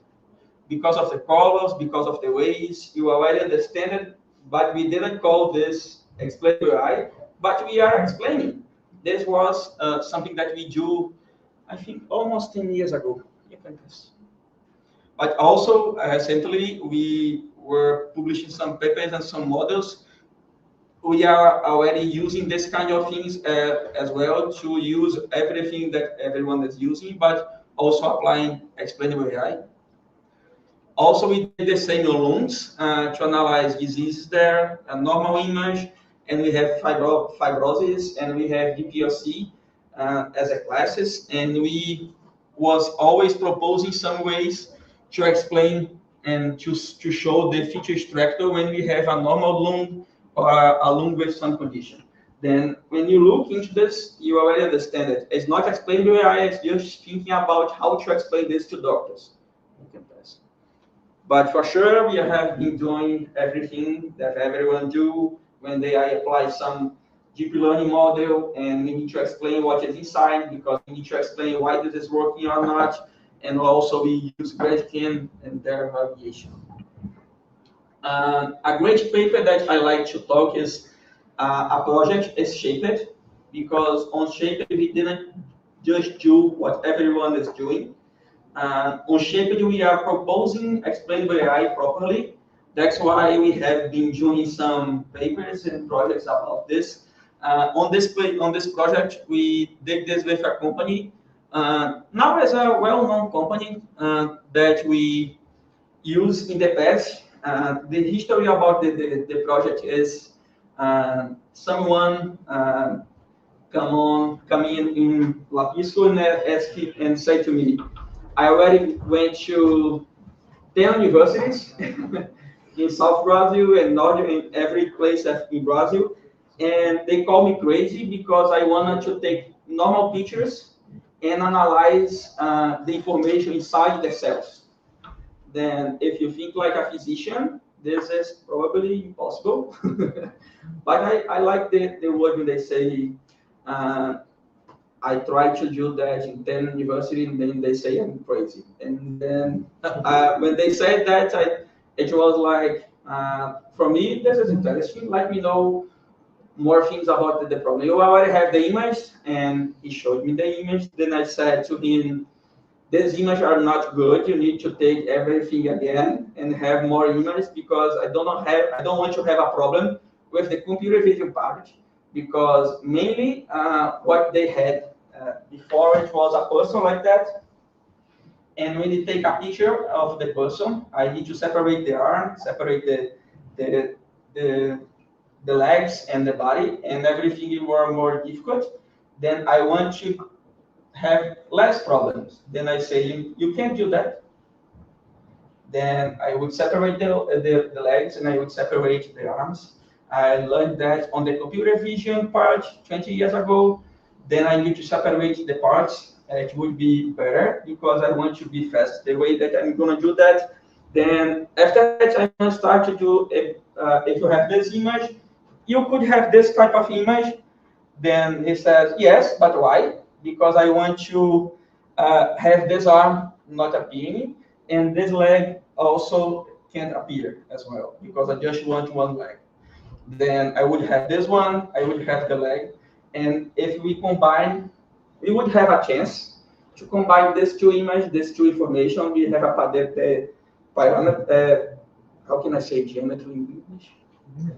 Diameter of the arms and diameter of the legs, and everything of the body. And we have like 10 measurements on the body, in all, on this view and on this view. This was, then I calculated the amount of pixels on this and the amount of pixels on this. And I did the first thing was, I did the first training of the model using all techniques that Guilherme taught me. That we would have the real diameter of the arm. That was the first one. Then when we have all the diameters of the body, I have another model that has all these parameters and all these diameters, and the goal would be the fat body. That was the goal. Then the error for a human that was trying to do that, there is a 3% of that is allowed to get error in 3%. Then the model has this exact 3% at that time, like 3-4%.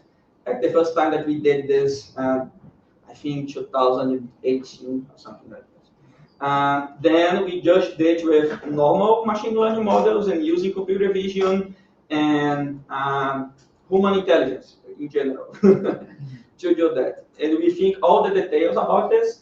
And for sure, we would have more things going on. Then we start to do and to try more things and more details. Then what there was the most part was, now we solved the problem. We have a reference. And how about to try new things? Then we start to do was, we took a picture, but the details, when someone have a body fat higher than other one, you have more, you lose the details in your body, and you start to have more details in other parts. Then when you have a lower body fat, you have more details in the body, but the woman will be different from the man, because the woman has the anatomy different. Then all these kind of things we take in consideration. Then this kind of the model. The main thing here, what we did in the past, we tried all the CNN that you can think about, and all of them do classification. We did regression, and we use YOLO and YOLACT, and we changed the last layer. The last layer everyone uses for classification, and all the model is the same, but we changed the last layer for not do classification, but to do regression. When we did that, using the same thing that YOLO do, the main thing was we have the same approach but moving, changing the model and changing the way that we do, as not as a coder, but as researcher. It's a different way to think about. And when you do that, we propose the second part that explain why this regression is working. Then when we did that, we can show the specialist that for a woman, the main part that said this body fat was this because of this part. Then the specialist says this makes sense because when we analyze the body of a woman, the body fat, the main important part, it would be the legs and the arms. Then it makes sense. Then for him, explains everything that he has in mind, because if it was other parts, it would not be the same, because for a woman in general has something like this, and this is a good one. In general, what our model do is the same shape net. If you analyze YOLO architecture, would be almost the same, or for sure we change some things to the math would be applied for this one, but it would be almost the same thing that we have on YOLO. Lots of scales, lots of ways to calculate these ones and to have this. And for our GradCan, we have a different way to calculate these ones, because we need to not just have the color map, but we need to apply this on the picture that we had before to just have the exact part of the body that we are taking in account. And the error that we have been using in the first approach, it would be 3 or 4%. It would be it would pass in the international test because on these measurements. We had now just 1.4. Then as a half to a human to do something like that. It would be a very specific human to do that. You pay more than 1,000 reais in someone that just put you in some how can I say? Yeah. That could you measure something that you can take coffee and water because it would be wrong. And I always joke about that. You need to take the measurements without drink coffee. But if I don't drink coffee, it's not myself. To measure myself, I need to drink coffee. Then you can take your test. It will be the different person on this one. Then, in general, this is our woman for the details. That here you would say we take account of this. This means this is fat? No. This means this is the part that is most important part we use as input to take this inference. It's a different way to analyze this. It's not just a classification. It's a number. This number, I use those parts mainly for this calculation. For a man, would it be different? Because we know this part here, it would be this part here. This means the body fat is higher than normal. The men have more things here. It's different from a woman that would be on the legs. That would be the part at what humans, in general, from different anatomies, men and women, has different body fat because of this part. If you analyze like that, I didn't explain anything about this to the doctor, and he already understands it. That is explainable. You don't need to explain the math. You don't need to explain the data set. You don't need to explain. I need more data, more models. You just show the image. If you do that, you already understand it. This is explainable AI. You don't need too much effort. You are from a math area. You don't know how to talk and how to explain. And when you start to explain, you come back to the data set and to the models and to the maths.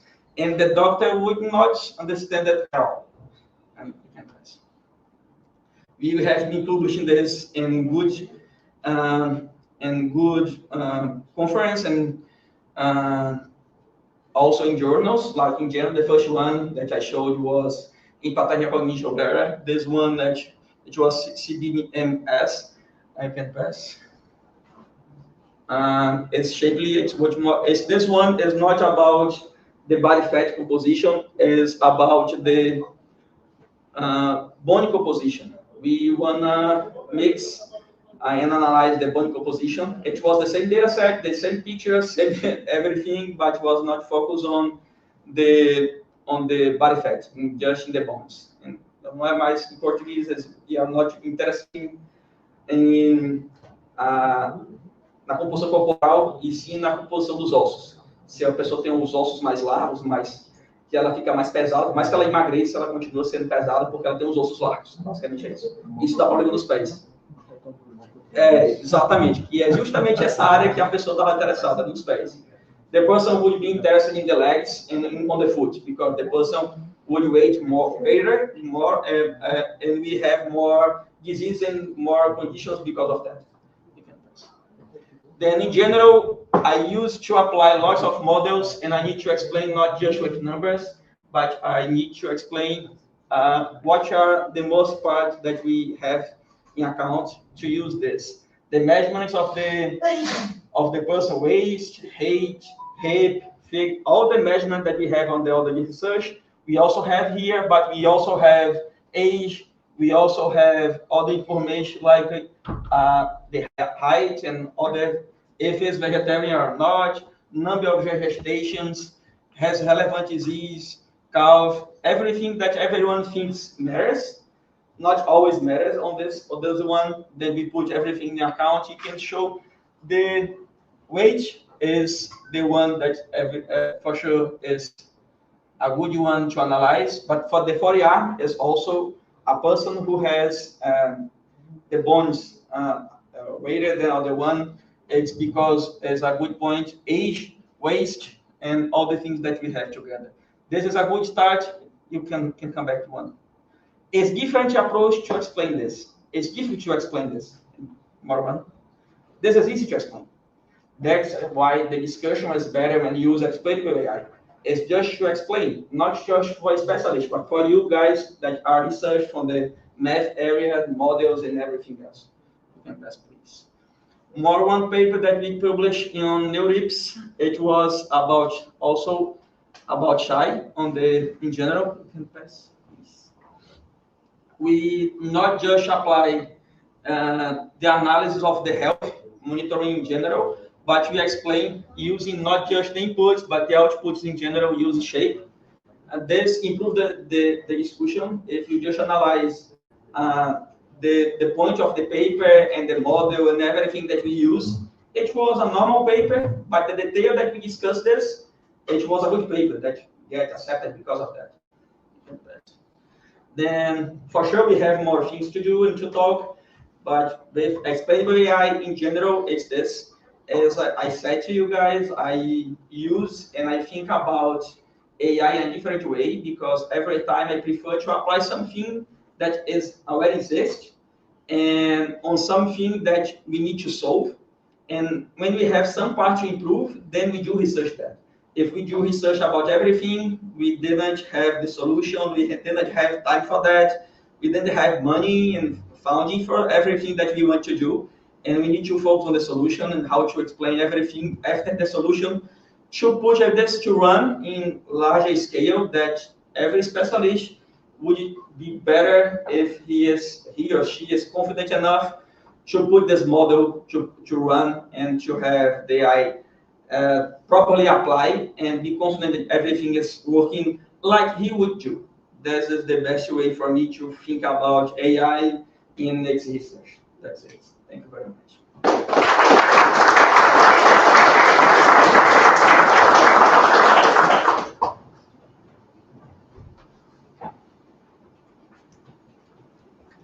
Well, thank you very much, Professor Pedrosa, for your talk, very interesting talk you're doing.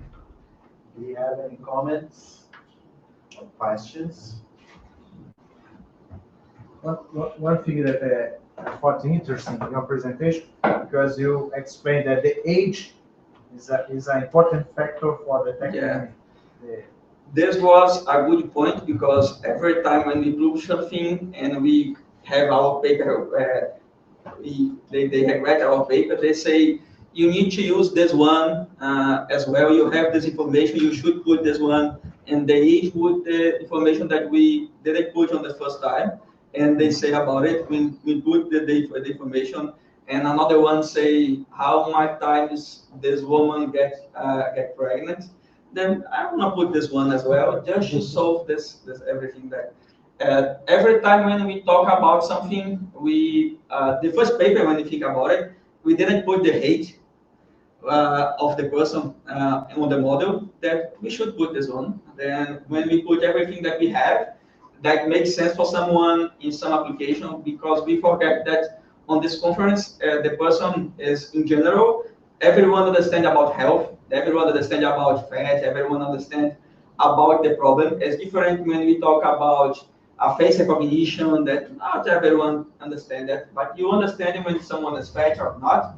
Then that's the main thing. You can analyze, even when you are not a specialist, you can say like, this person has the body fat higher than the other one because of that.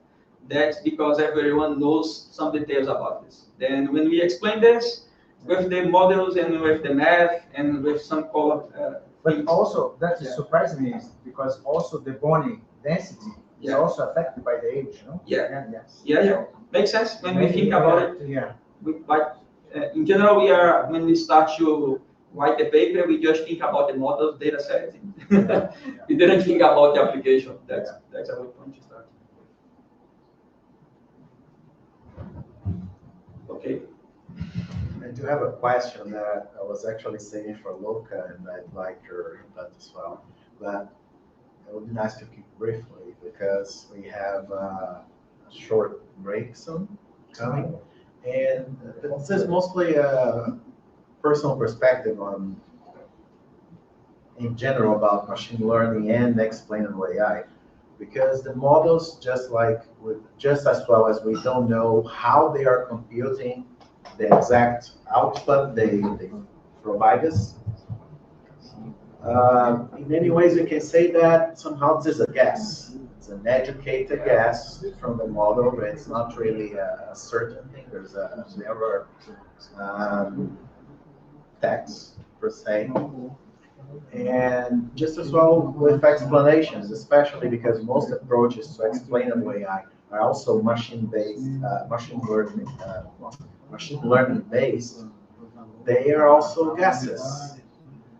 We do not need the explanations to be exact and precise, to be the exact reason why the output, why the answer to a problem is that is the answer. Let's say the model gets the right answer. I don't know how we know that, but we know that. And then the explanation that comes later, it might just as well be a guess. It doesn't need to be the right reason why you got the right answer. It suffices for the interface of the user. Perfect. In general, if you analyze the AI models, if you think about deep learning, and before deep learning, CNN, convolutional neural networks, and you get one more step behind, it's just convolution. If you don't understand what is convolution, it would be always a guess. If you understand convolution and with just two matrices, if you understand the convolution, if you're going to understand the convolutional neural networks, and after that you understand deep learning, it would be less guess because of you understand it. If you understand this, you could apply pruning, you could apply all these kind of things, because you understand the start. All the people are starting on the end. And they are with they don't want to understand it to better understand the convolution, to understand the convolutional neural networks, and to understand the deep learning. If you don't understand like that, and you just want to apply deep learning, and after that you want to apply some shy to explain of what is deep learning doing, you are just a developer nowadays. If you do this, you are just using something like OpenCV, you are not doing anything else like a printf in MDCC language. It's the same thing.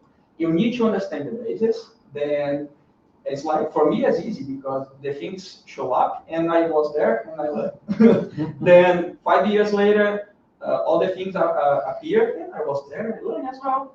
5 years later, appear all the things, I was there, I learned as well. If someone is getting now, she needs to understand everything in a few months. then that's the main point for me. If you don't properly understand the math, the model, you are just using API, it's not just a complete black box, you are making this a black box. If you are making this a black box, it would be more difficult for you because you make this a black box more obscure in general because you are not properly understanding what you are doing. And it's easy to say that because I have good teachers and I work with good people that always understand this when we talk about. And always when we talk with someone about some problem, I say, what do you do for that? The person explain. I try to do the same thing, the same approach, and use a model that has the same way to work with and just with math. If I do that, I'm trying to be the same person that do that with a model. I'm not using the only model that I know to apply everything that would be better for me because I have one code that I could apply in everything and have lots of papers. And not like that. You need to understand the problem, you need to understand the math. Then you should combine because you need to have human intelligence to apply the artificial intelligence better and to explain better, and everything would make sense in general in the end, that everything is aligned. But as a guess, if you think like with some beers and coffees along the way, it would be a guess. But everything in life is a guess, but you have probability to make more good points and good, and you can get more scores when you think properly in the time when you have more probability to get everything fine. It's in general, this is the way that I prefer to talk about AI, think about AI in general. It's like something. Okay, thanks for your feedback on the matter. Okay, so let's thank again the speaker.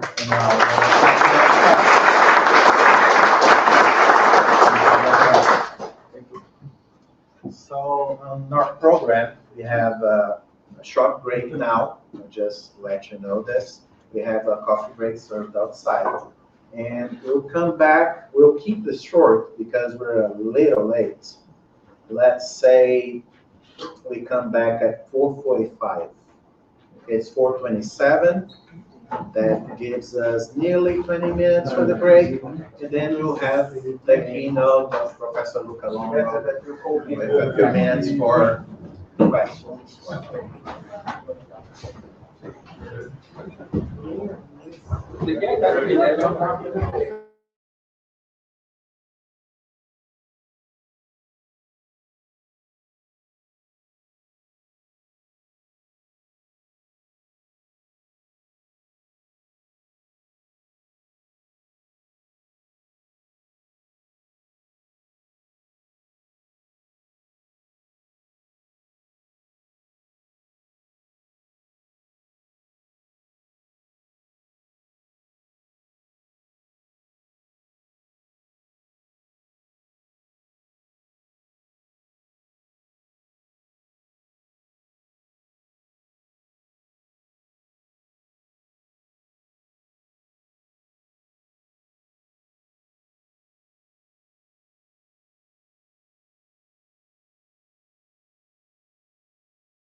our keynote, Longo.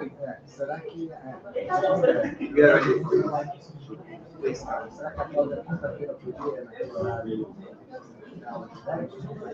So I'm pleased to welcome Professor Luca Longo. He's a professor at University College Cork in Ireland.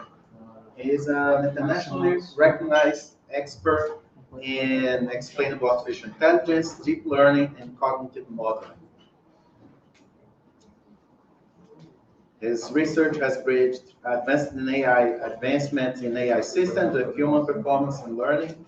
Professor Longo played a leading role in establishing explainable AI as a global research field, serving as founder and general chair of the World Conference on Explainable Artificial Intelligence, which will take place here in Fortaleza in the first days of July this year.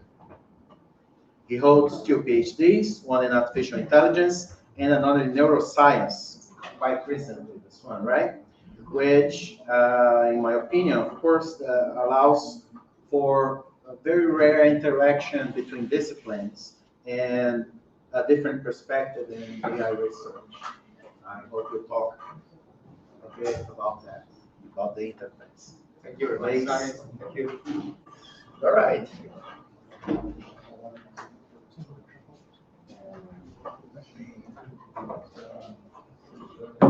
So, thanks to Samy, Professor Samy, to hosting me here.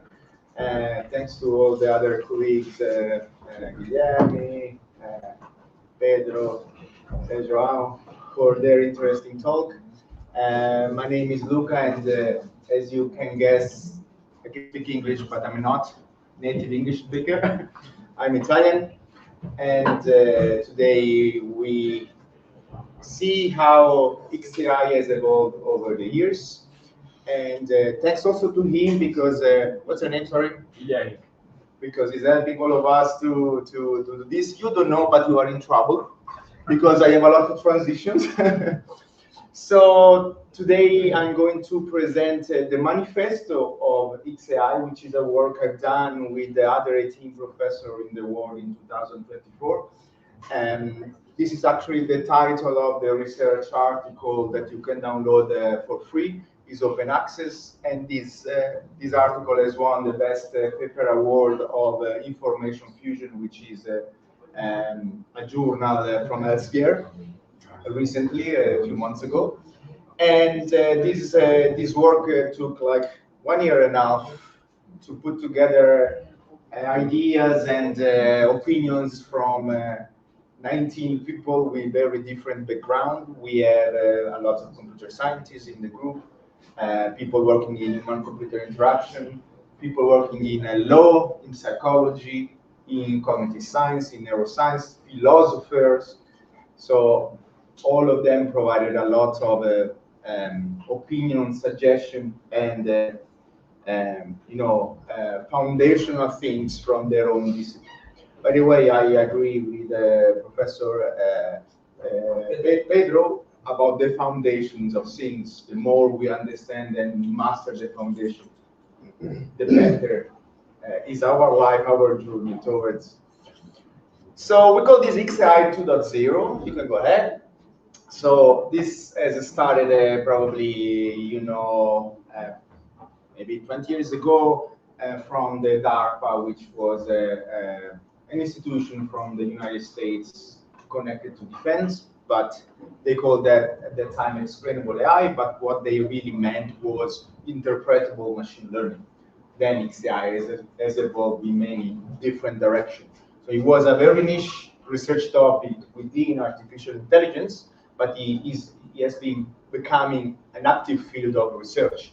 And is evolving into multi, inter, and transdisciplinary field of research. So this year,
Quando mais ou menos menos coisas, mais simples, você vai fazer online.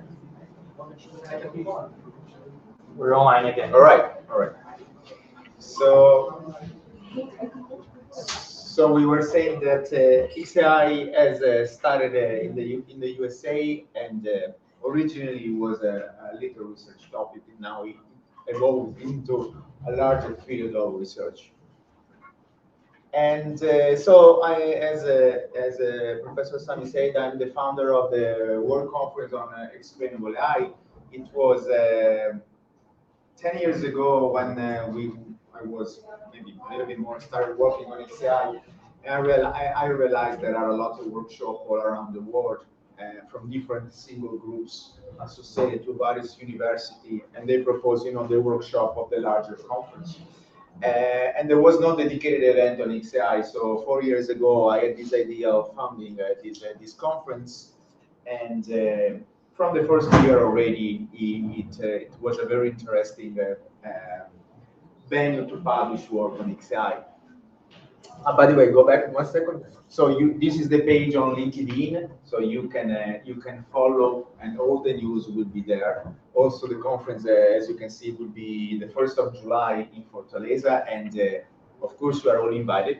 We have one specific track that is called the Doctoral Consortium track, which is for PhD students. So if you are a PhD student and you are starting your PhD, you might want to propose a proposal on your PhD. The Doctoral Consortium will help you refine the initial idea of your doctoral work. The track is officially closed, but because we have some more space, we can allow some late submission. And there's a little article of 8 pages, which is going to be published open access, and it's basically a proposal of your PhD. So there is no really technical things that you need to put in this article. It's your idea. And then we have a doctoral consortium at the conference where there are professors coming from different parts of the world, who will be your mentors, and you can have a lot of activities with other PhD students working in the field, and with the mentors. And it's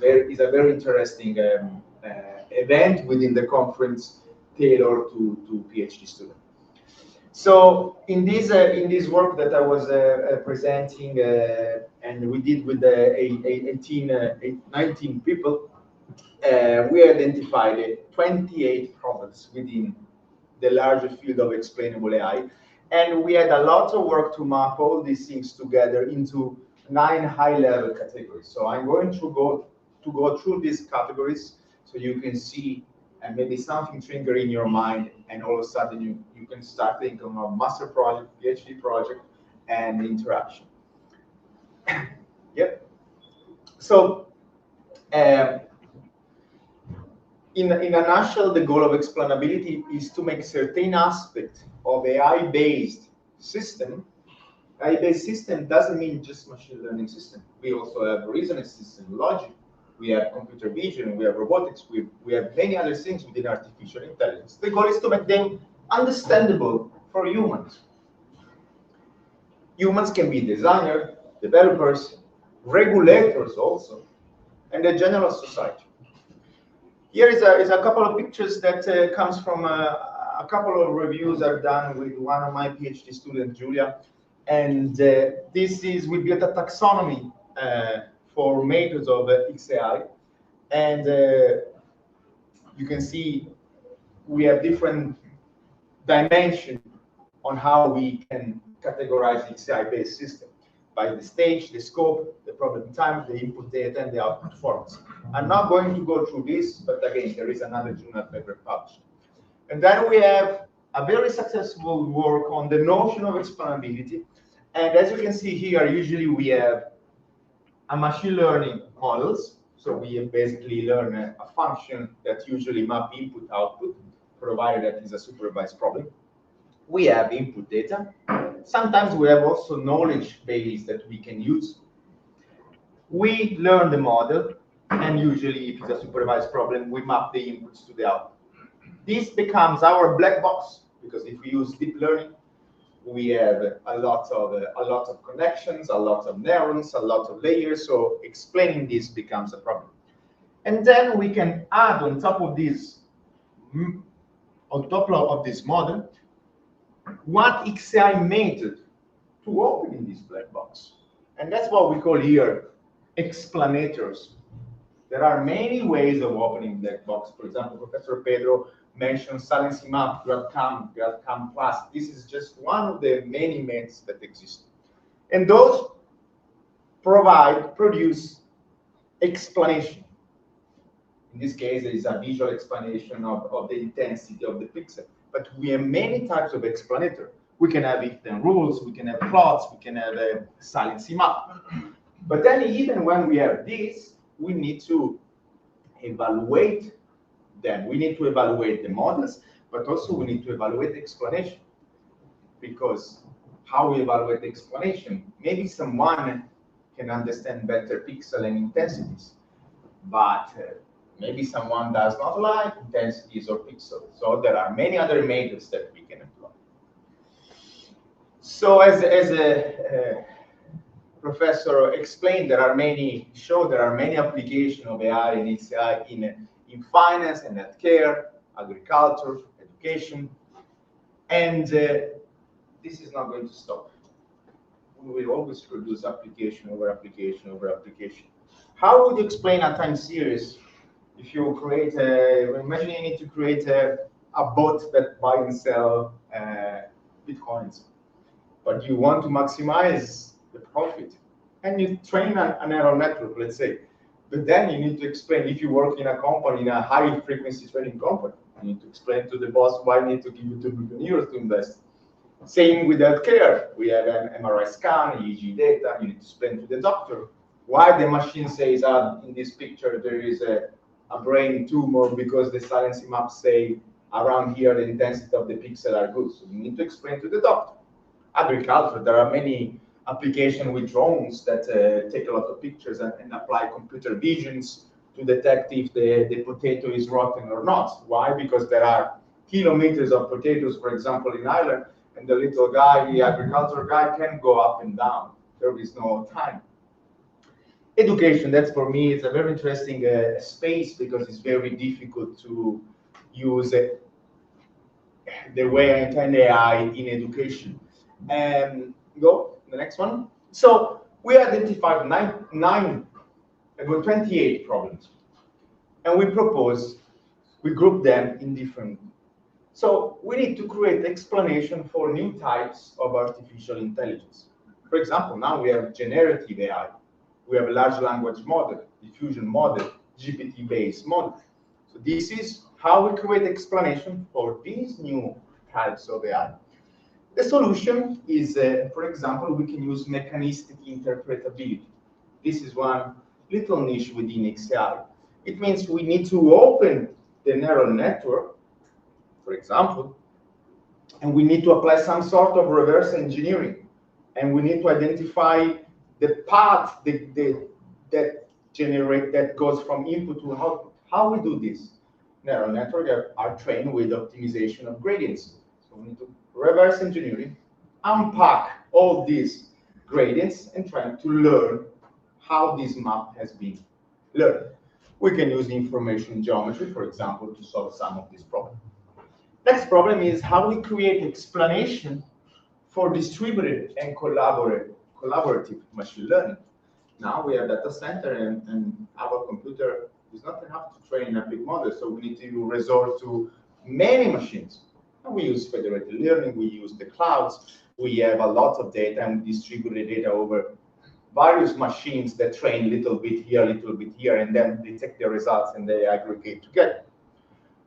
And we have some solution here that already exists, for example, as multi-party computation.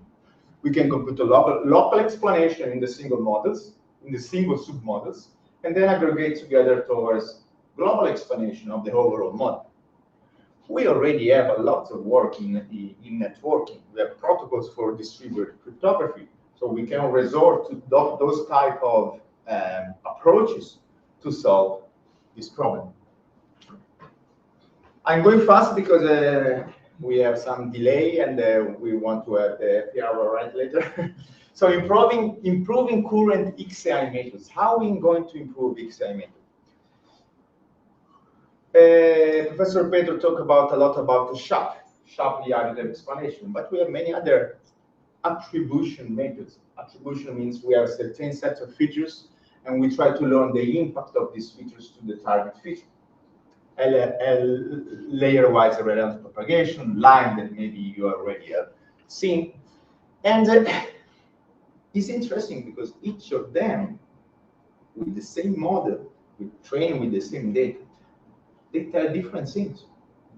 So should we believe really what they say? So it's nice to have a portfolio of these methods and maybe aggregate them with a voting mechanism. The next problem is how we can augment and improve concept-based learning. For example, he mentioned convolutional neural network. So we want to learn high-level features from pictures, for example. So the concept of that we need to categorize, I don't know, dog and cats, and they have different features. So a concept would be the tail is going to be different, or the face is going to be different. That's a concept. But how can we explain concept within the embedding space, the latent space of a neural network? And we can resort, for example, to neurosymbolic methods. We can use concept-based learning, but also we can use, for example, knowledge graph. So combining different approaches that leverage the power of neural network with some symbolic approach for explanation is a very interesting approach. In fact, for example, I've been working on neurosymbolic integration using neural network, but also using argumentation, like one of the other professors was mentioned. We have, you mentioned a lot of work on spatiotemporal learning and the EEG data, for example. In EEG data, we have a lot of noise, a lot of artifacts. And the same here, we need to remove those artifacts from, for example, decoders, the latent space of decoders, or generative adversarial networks. How can we do that? For example, we can use something that in XAI is called distortion analysis. We synthesize the ground truth, we synthesize the reference, and we see when we inject something to our model, it disturbs, is far from the synthesized data that we want to approximate, that we know is a form of ground truth. We need to create robust explanation. That means there are a lot of XAI methods applied on a black box that unfortunately are very weak, are very fragile. These are mainly postdoc methods. And if we inject something to this model, some input to attack the model, so we craft the input in a way that we perturb the inputs in a way that might change the output, we can use this method to create robust explanation. And here again, it's suggested to have benchmarking. We don't have many benchmarking within XAI in terms of data set, in terms of methods, in terms of techniques. Everything is new. So maybe some of you might have a PhD idea, like I have a PhD student in Dublin, and we are trying to create a data set where we synthesize the ground truth, and we use this data set as a benchmarking. So people can test line, sharp, and many other methods with the same data set that we know is mapped to real ground truth. I'm going to just go back. And also, as I said, we sometimes people aggregate explanation from different methods. Here we have model inversion, extraction of attacks. There is something that the German call reveal to revise, because if we apply an XAI method on top of a model, we can reveal the weaknesses of the model. And if we are able to reveal the weaknesses of the model, it's like sort of debugging, we can refine the model as well. So XAI is not only a way of explaining a model, but also to reason over the model and refine that model. For example, pruning a neural network is a sort of revision of that model to make it more compact, less complex. As you have seen, even me describing these things, sometimes I use different terms to imply the same thing, but things have different meanings. And one of the problems in XAI is clarifying the use of concepts within the field. What are the main notions? What are the main concepts within XAI? And unfortunately, this is an open problem. All these are open problems. So even me, I don't know. We provided possible solutions, but with each group, each researchers, each department sometimes use individual definitions, even a robustness, fidelity. For different people might mean different things. So it would be nice to agree on these notions and create a database of notions that then all the researchers can use. Robustness means this, with a formula. Fidelity means this. And there are many notions. There is one of my papers with my PhD student, which is called the notion of explainability. And if you open in the middle, there is a table with 20, 30 notions. It is a challenge. Then there is another thing that needs to be clarified. Probably a lot of you have heard of the term trustworthy AI, responsible AI, trustworthy AI. What trustworthy AI means? Can we measure trustworthiness of AI? That's an ideal property. So what is the relationship between XAI and trustworthiness? Trustworthiness is a property of something, and usually can be retraced to psychology. And but it can be also a requirement. Governance wants trustworthy AI system. Why? Because if we use those systems in the wrong way, we can have a negative impact on people, on society, on infrastructure.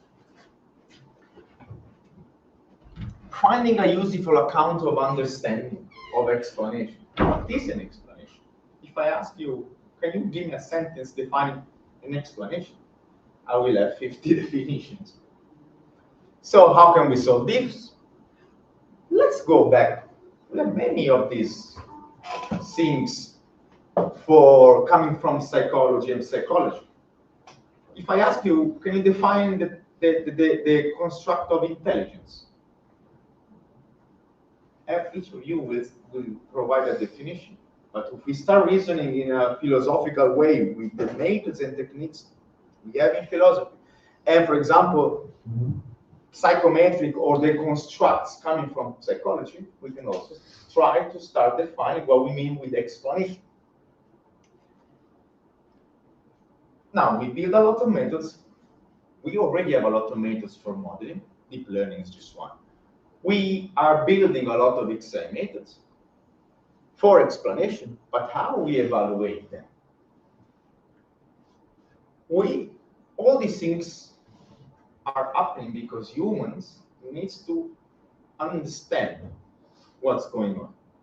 There is a law within the GDPR or UI Act in Europe that says we have the right to challenge the inferences of machines. So how are we going to implement that right? And now we can again go back and leverage computer science, psychology, human-computer action, social sciences, and we can start building user-centered experiment.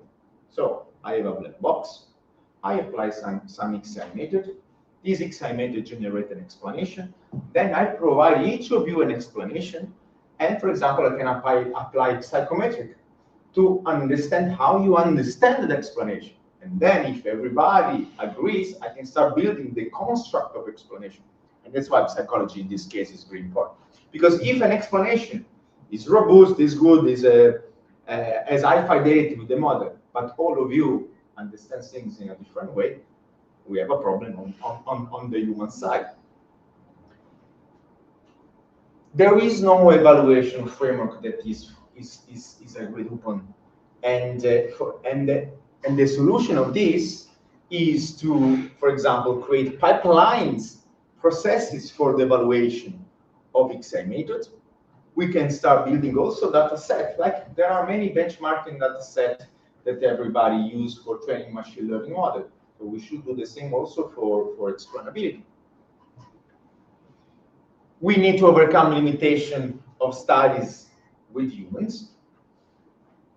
And again, we can have a synthetic data set. We need to construct synthetic data that we know are in somehow representing the reality, the truth.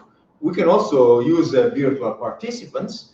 And for example, AI-driven agents or person, we can create agents that can somehow consume those explanations, because we are the bottleneck of asking all of you, 50, you are 50, but there are millions of people who consume explanations. So perhaps we can automatize this process and create agent personas. Then we have another problem, which is supporting the human-centeredness of explanation. What that means? We can create explanation, but this explanation must be understandable by humans.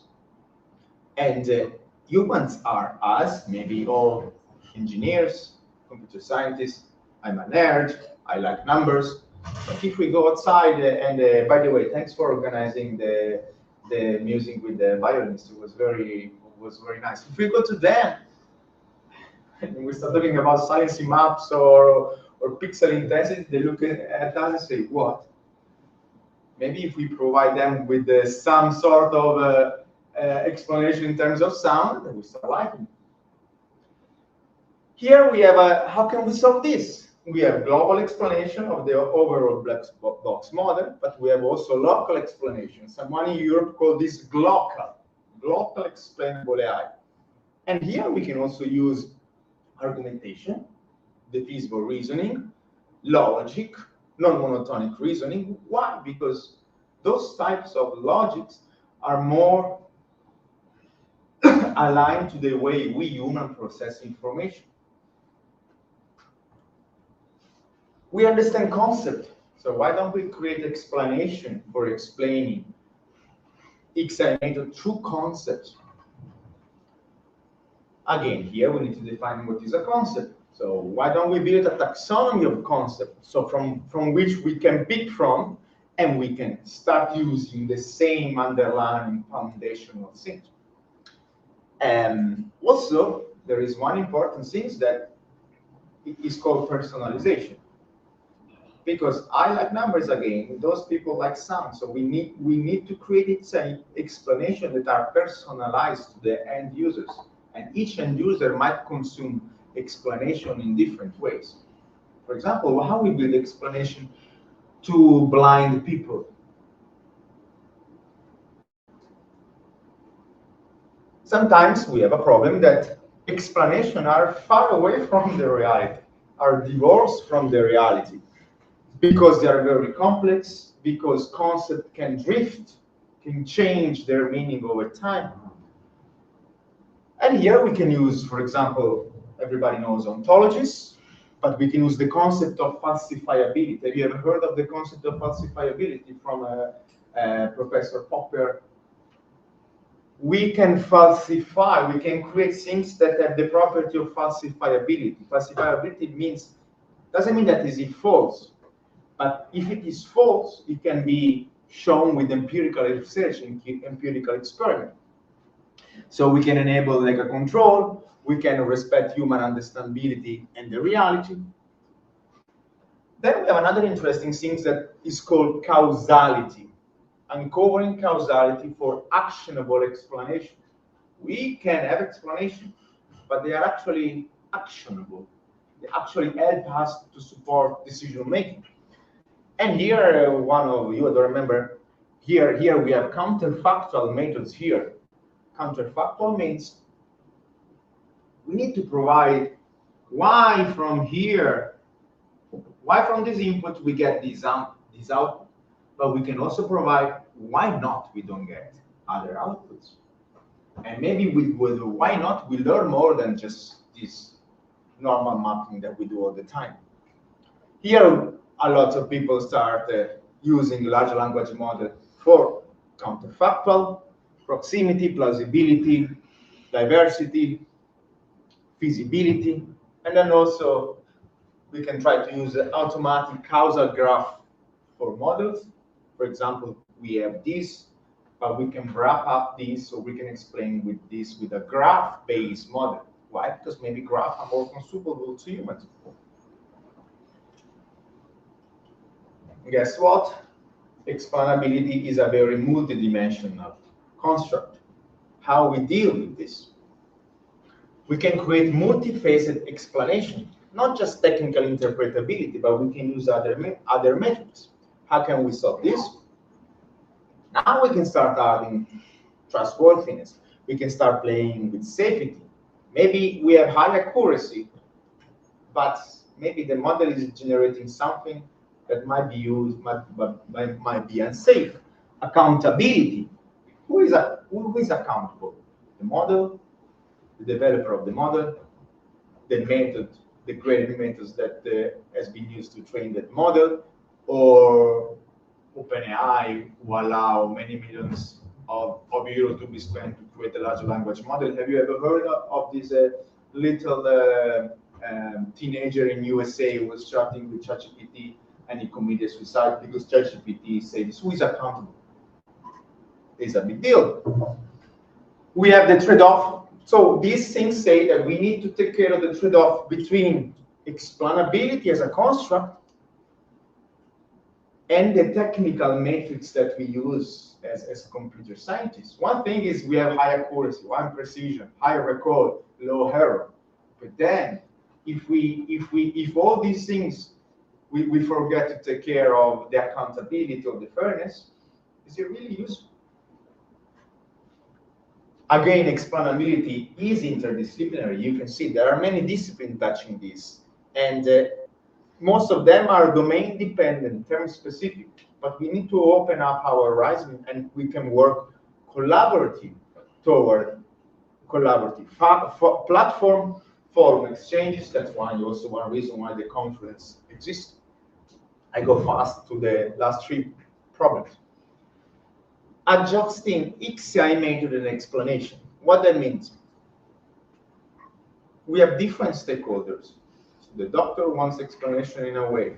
We, nerd, understand numbers better than images. But, I don't know, the governor wants text.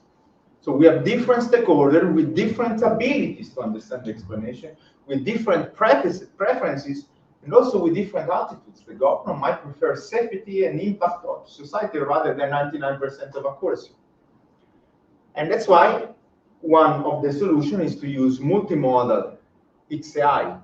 So we train those methods, we have the data, we can use ontologies, but also we can create interactive explanations by leveraging the presence of these stakeholders in building our next generation of AI systems. So this is what they call human in the loop. That for sure you have heard of this. Different domains, self-driving cars, our Tesla, healthcare with different assumption, expectation. All these domains requires a different assumption and different expectation and requires different solution. So we now have requirements dictated by the domain, by the people consuming those explanations. And the explanation needs to be also context aware, because if the Tesla goes and the explanation might be different if I am in the garden of the university or if I am in the middle of a street with a lot of cars. So the scenes needs to be adjusted. Adjusting explanation to different goals. That means everything must be stakeholder centric. We create a model, we apply an XML, but maybe there is no usefulness of utility of doing this, because maybe the governor or the doctor never used this, because their protocol are different than what we thought. So we need to start designing AI by considering those people who really need explanation. Scientists, scientists, regulator, and user, for example. Second last problem, mitigating the negative impact of XAI. Also, XAI might be misused. For example, all of a sudden we can create, our XAI method can create misleading explanation that tell the doctors, this brain scan has a tumor here, but maybe that explanation is wrong, and the doctor is persuaded to believe this is a true thing. Failed and misleading explanation, for example, in medicine. This is one colleague from Italy, and they have been working on this, and they introduced the concept of perorative explanation. I cannot even spell myself. Beside motivational, justificative, with pros and cons.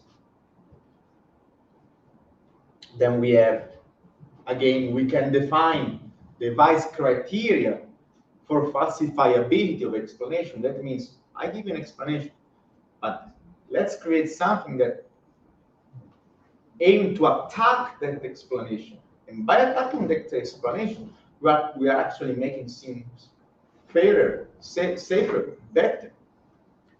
And again, here we can use epistemology, philosophy of science, the Popper principle of falsifiability as a standardized protocol, and epistemology. Now we have a lot of agents, agentic AI, people build agents. So agents can now all of a sudden also build their own explanation, but they can be malicious agents. Here there is some example, employers crafting borderline plausible explanation of bias model to avoid detection. And there are malicious users who use machine learning to their own purpose. How can we do this? Compare concept-based explanation, use principle from adversarial learning. This is not adversarial sample. Now, lots of people are talking about general artificial intelligence, super intelligence. So at some stage, maybe already people are creating super intelligent agents. And this is going to improve. So we will have high competency of future artificial intelligence that we humans cannot understand, because it's so complex that those agents build things, and it's so complex that we cannot understand. We won't understand them. And that's why it's also useful here to use a portfolio of XAI method, a portfolio of XAI approaches and principle from safety. And then the last problem, which is improving the impact of XAI to society. We use a generative AI basically for many things. We have the problem of understanding who is the owner of that information, facilitating originality attribution, and plagiarism detection of AI-generated data. Large language model, they can generate things. How we can solve this? Maybe we need to start thinking of reformulating the concept of authorship, and we can leverage XAI method for this purpose. AI-generated parts. So maybe when we have some generated picture, maybe 90% of the picture is actually real, but the other 10% is generated by the neural network. So why don't we say this part is generated by the neural network? Facilitating the right to be forgotten. The data owned by a particular user is unlearned. There is this concept of unlearning something, for example, by a large language model. So we need to start thinking on novel training techniques. For example, we might not sample around some part of the data that is private, that is forbidden. So instead of sampling from the whole distribution of our information, we just sample with no sample around those private parts, because this can lead to identify data instances that are related to user. So in practice, we are abusing or we are going against the laws. And then, this is that's why we put here as the last problem. We need to actually start thinking how we address the power imbalance between individuals and company, because those guys were built DeepSeek, Claude, and they have computational resources that me, you, or even all of us in university, we don't have, and probably we will never have. So there is an imbalance in the development of AI-based systems. How can we solve this? We could solve this. Let's start getting together and design next generation of artificial intelligence using XAI method as we've seen, but involve many stakeholders. We involve the governor, we involve the software developer, the engineer, the theorist who knows which learning paradigm is better, the XAI guys, and if we sit down on the same table, then we can start designing really AI, the future of AI technologies that are actually more aligned to humans. Okay, so I think this is the final picture of all these things. I'm sorry if I went very fast, but I wanted to give you a panoramic of all these things. And I've been working on a few of these parts, mainly on the postdoc application, on neurosymbolic integration, and on the cognitive side part. I have a student in Cork who we are applying psychometrics of explanation. I'm working a lot on variational autoencoder and self-supervising learning. I'm working a lot on mechanistic interpretability, so how to interpret latent space, latent embeddings to learn. So I'm using a lot of variational autoencoder as a tool for scientific discovery. In fact, I've been playing a lot with electroencephalographic data, and as we have seen before, this is nonlinear, it's noisy, there are no really recurrent patterns, so learning from that type of data is very difficult. That's why deep learning is very powerful, but an autoencoder then ends up with millions of parameters, and interpreting those parameters is a very difficult thing. But, for example, you know the story of those guys in Google. They actually use reinforcement learning to predict all the proteins, and they won the Nobel Prize. So why don't we also start thinking that way, and we leverage our expertise to discover something that doesn't exist? I hope I didn't bother you much, and thank you for your questions.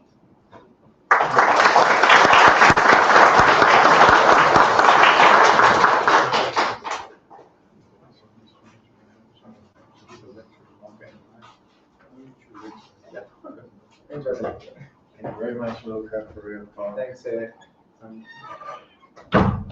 We have questions. A lot of headaches now, I know. Right here. It's a pleasure. First, I understand when you say that explainability is important to our data, and make perturbations in dataset could help us to make the explanation. But sometimes in health field, for example, that is my field, we have an event that is, for example, the patient do not respond of a medication, but when we will try to understand what is happening, we have a lot of experiments that speak that doesn't speak the same language, and so we will have a lot of data sets, not only one. So how could we make, I don't know how to say that, but how can we deal with that problem? It's better we split each experiment, for example, and try to explain each one Individually? yes, or make a mix and try to. Yes, well, that's a good question. It happens all the time. In healthcare, you have a lot of different formats of data. Are you talking, for example, about tabular data or images or what? So if you have tabular data,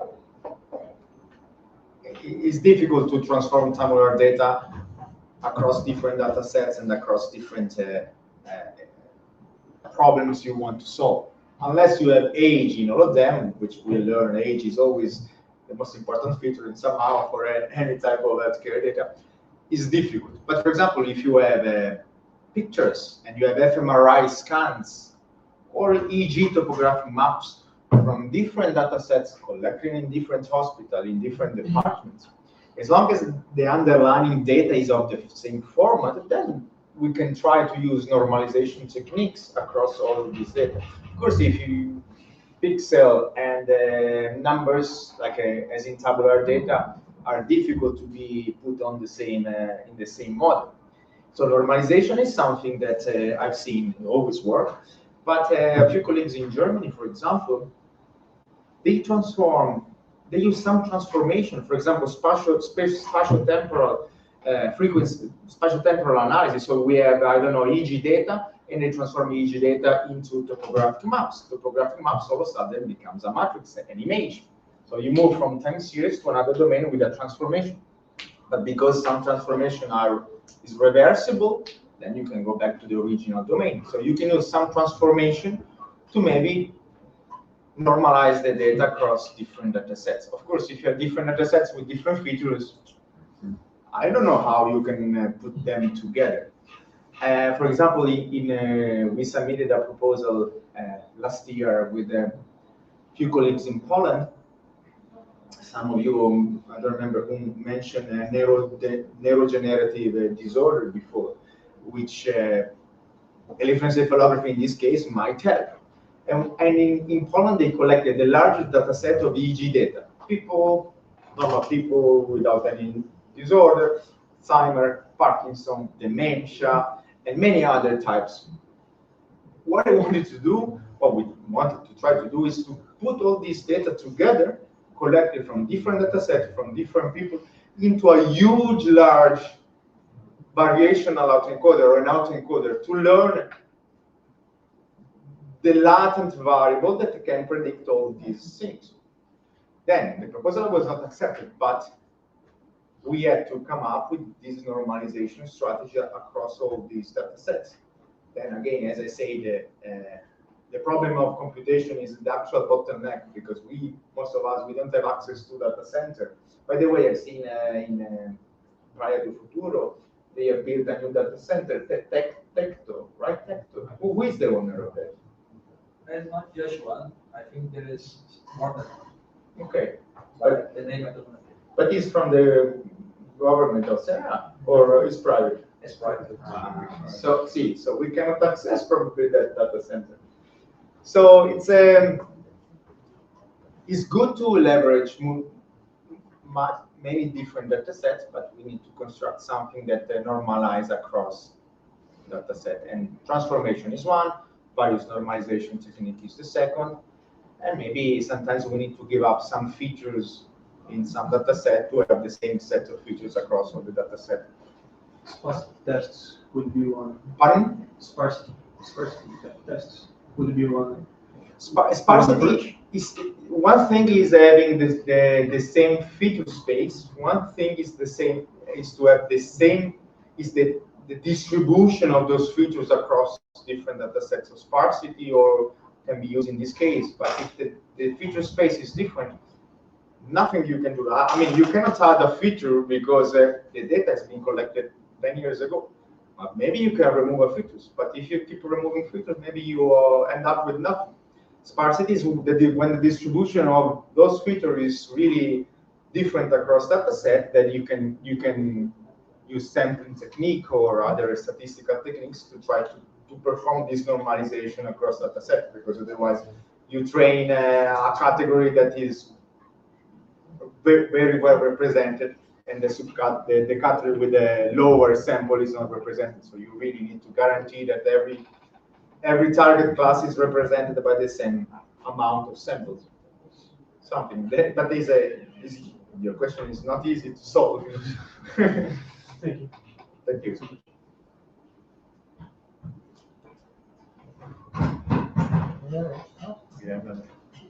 Thank you for your presentation. Thanks for all the hard work today.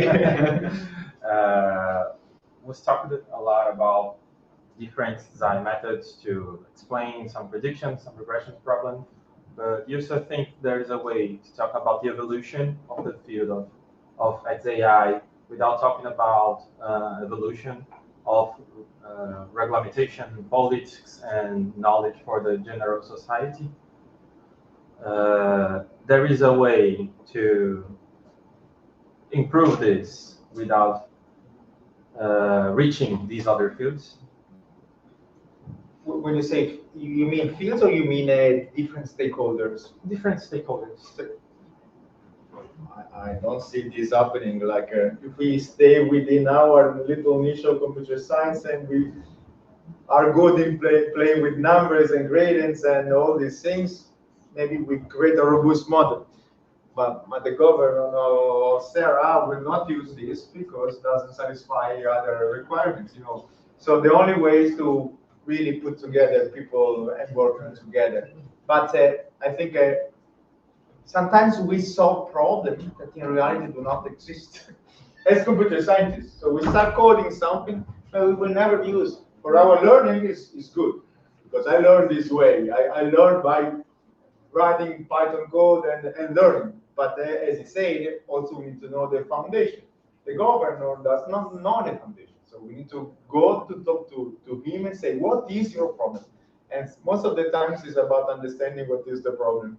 Yeah. And someone else wanted to ask. Yes. Congratulations.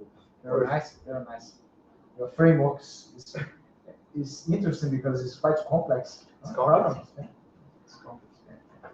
First, we think that it's only to explain the model, the weights, and the computation. It's not so easy.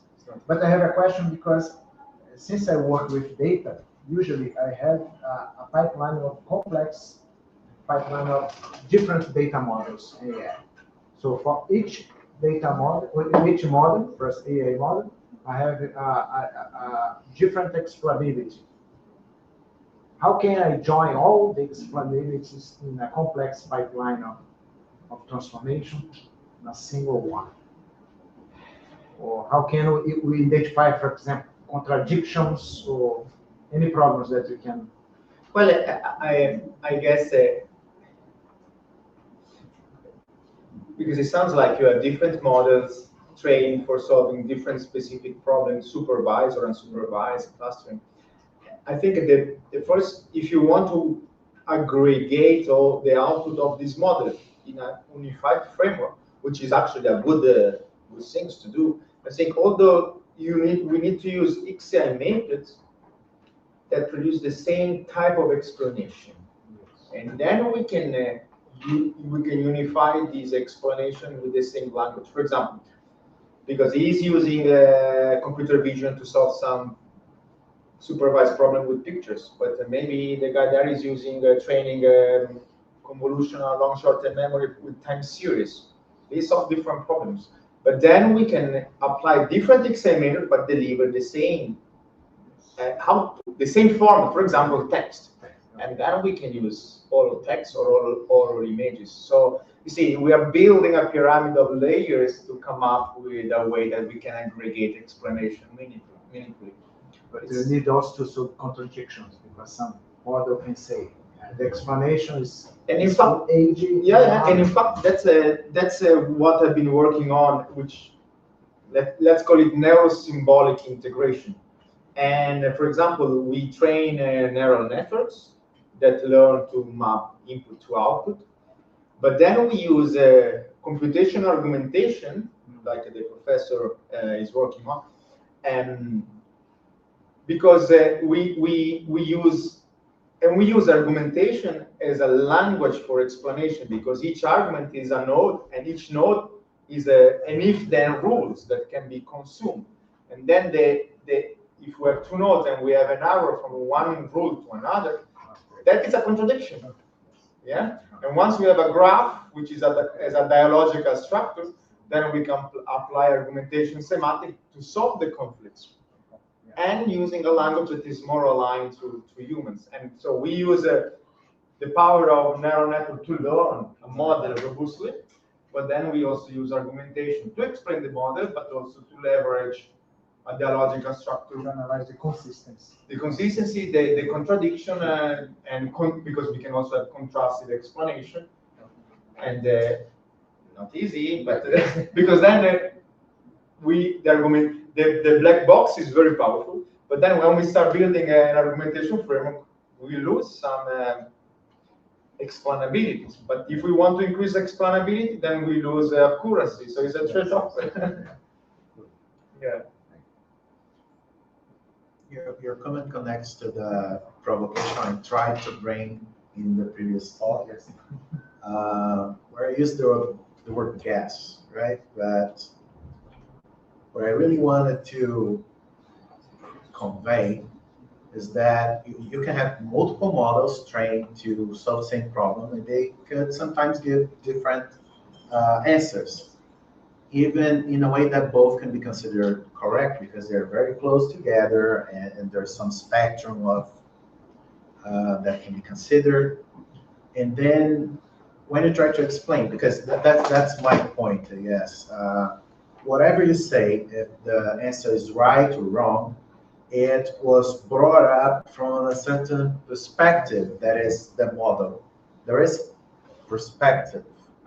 And just as well, when you try to explain the result, the data, whatever you try to explain, it must come from some perspective, which is, in a way to say that you don't really need to get the right explanation. You just need to try to get explanations, and then you evaluate. Yes. That's what a lot of people use, line, sharp, grab count, many methods together. They realize they all lead to different explanation, but then they start doing an analysis across explanation, and they say, among all these, what are the ones that are consistent? And then we use them because they're more consistent. It's a new layer of evaluation. Do you think it's like, if we have the same data, the same results, the same application, and if we all have the same thing and we need to write a paper, we all are gonna give a specific paper. It's not the same.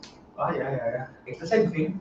If you think like a generative AI, like in general, you are having the generative as like a general AI or something like that. And if we are able as humans to do that, the AI is also able to do the same. Then I think it's in this path that we are talking about. It's mainly when we talk about explainable AI, we are transforming the output in an explanation that the human wants to see, wants to hear, wants to know about, because we didn't know anything about it. Yes. And if you think like in general, in mechanical engineer, you not always affirm something. You analyze in two ways. The first one indicates that maybe this is the classification. The second one, probably this is a classification. The third one, they say probably. Then the mechanical engineers say we have two probably and one maybe. Then it's a yes, because the regulations say when you have this case, it's a yes. Then we need this kind of regulation for AI, because we didn't have this like for 200 years like they have in mechanical engineers. We are going to have on this point, and for your question, we already have AI law discussion in all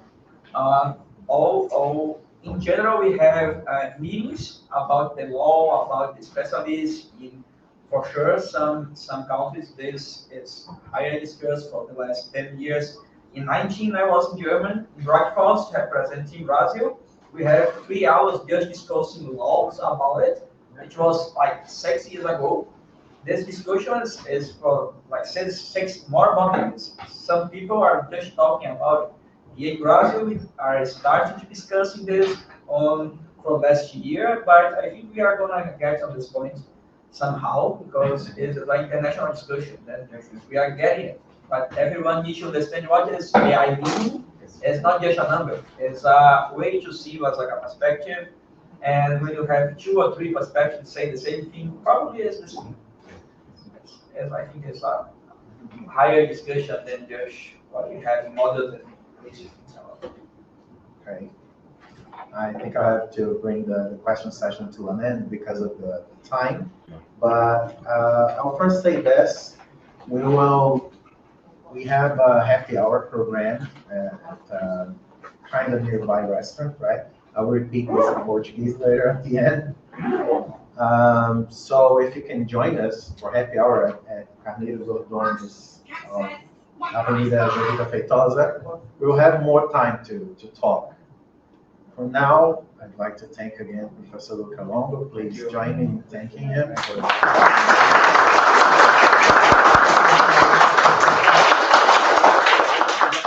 Allow me also to give an approach to the organizers.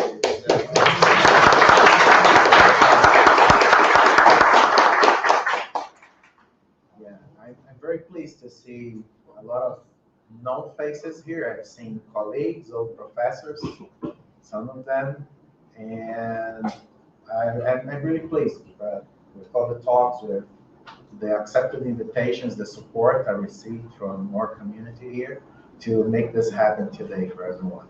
And also, of course, I'd like to thank everyone who took their time to be here today with us, both in presence and online. Thank you very much, everyone. I hope you liked it. Thank you. A sua pergunta perguntou melhor que eu queria perguntar. Professor, então, tem mesmo reservado o Carneiro do Gomes da Jovita Feitosa.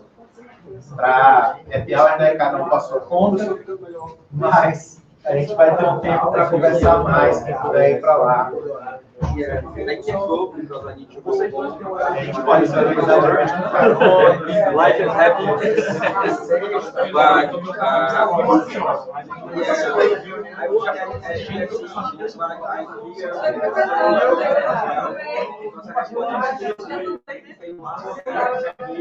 But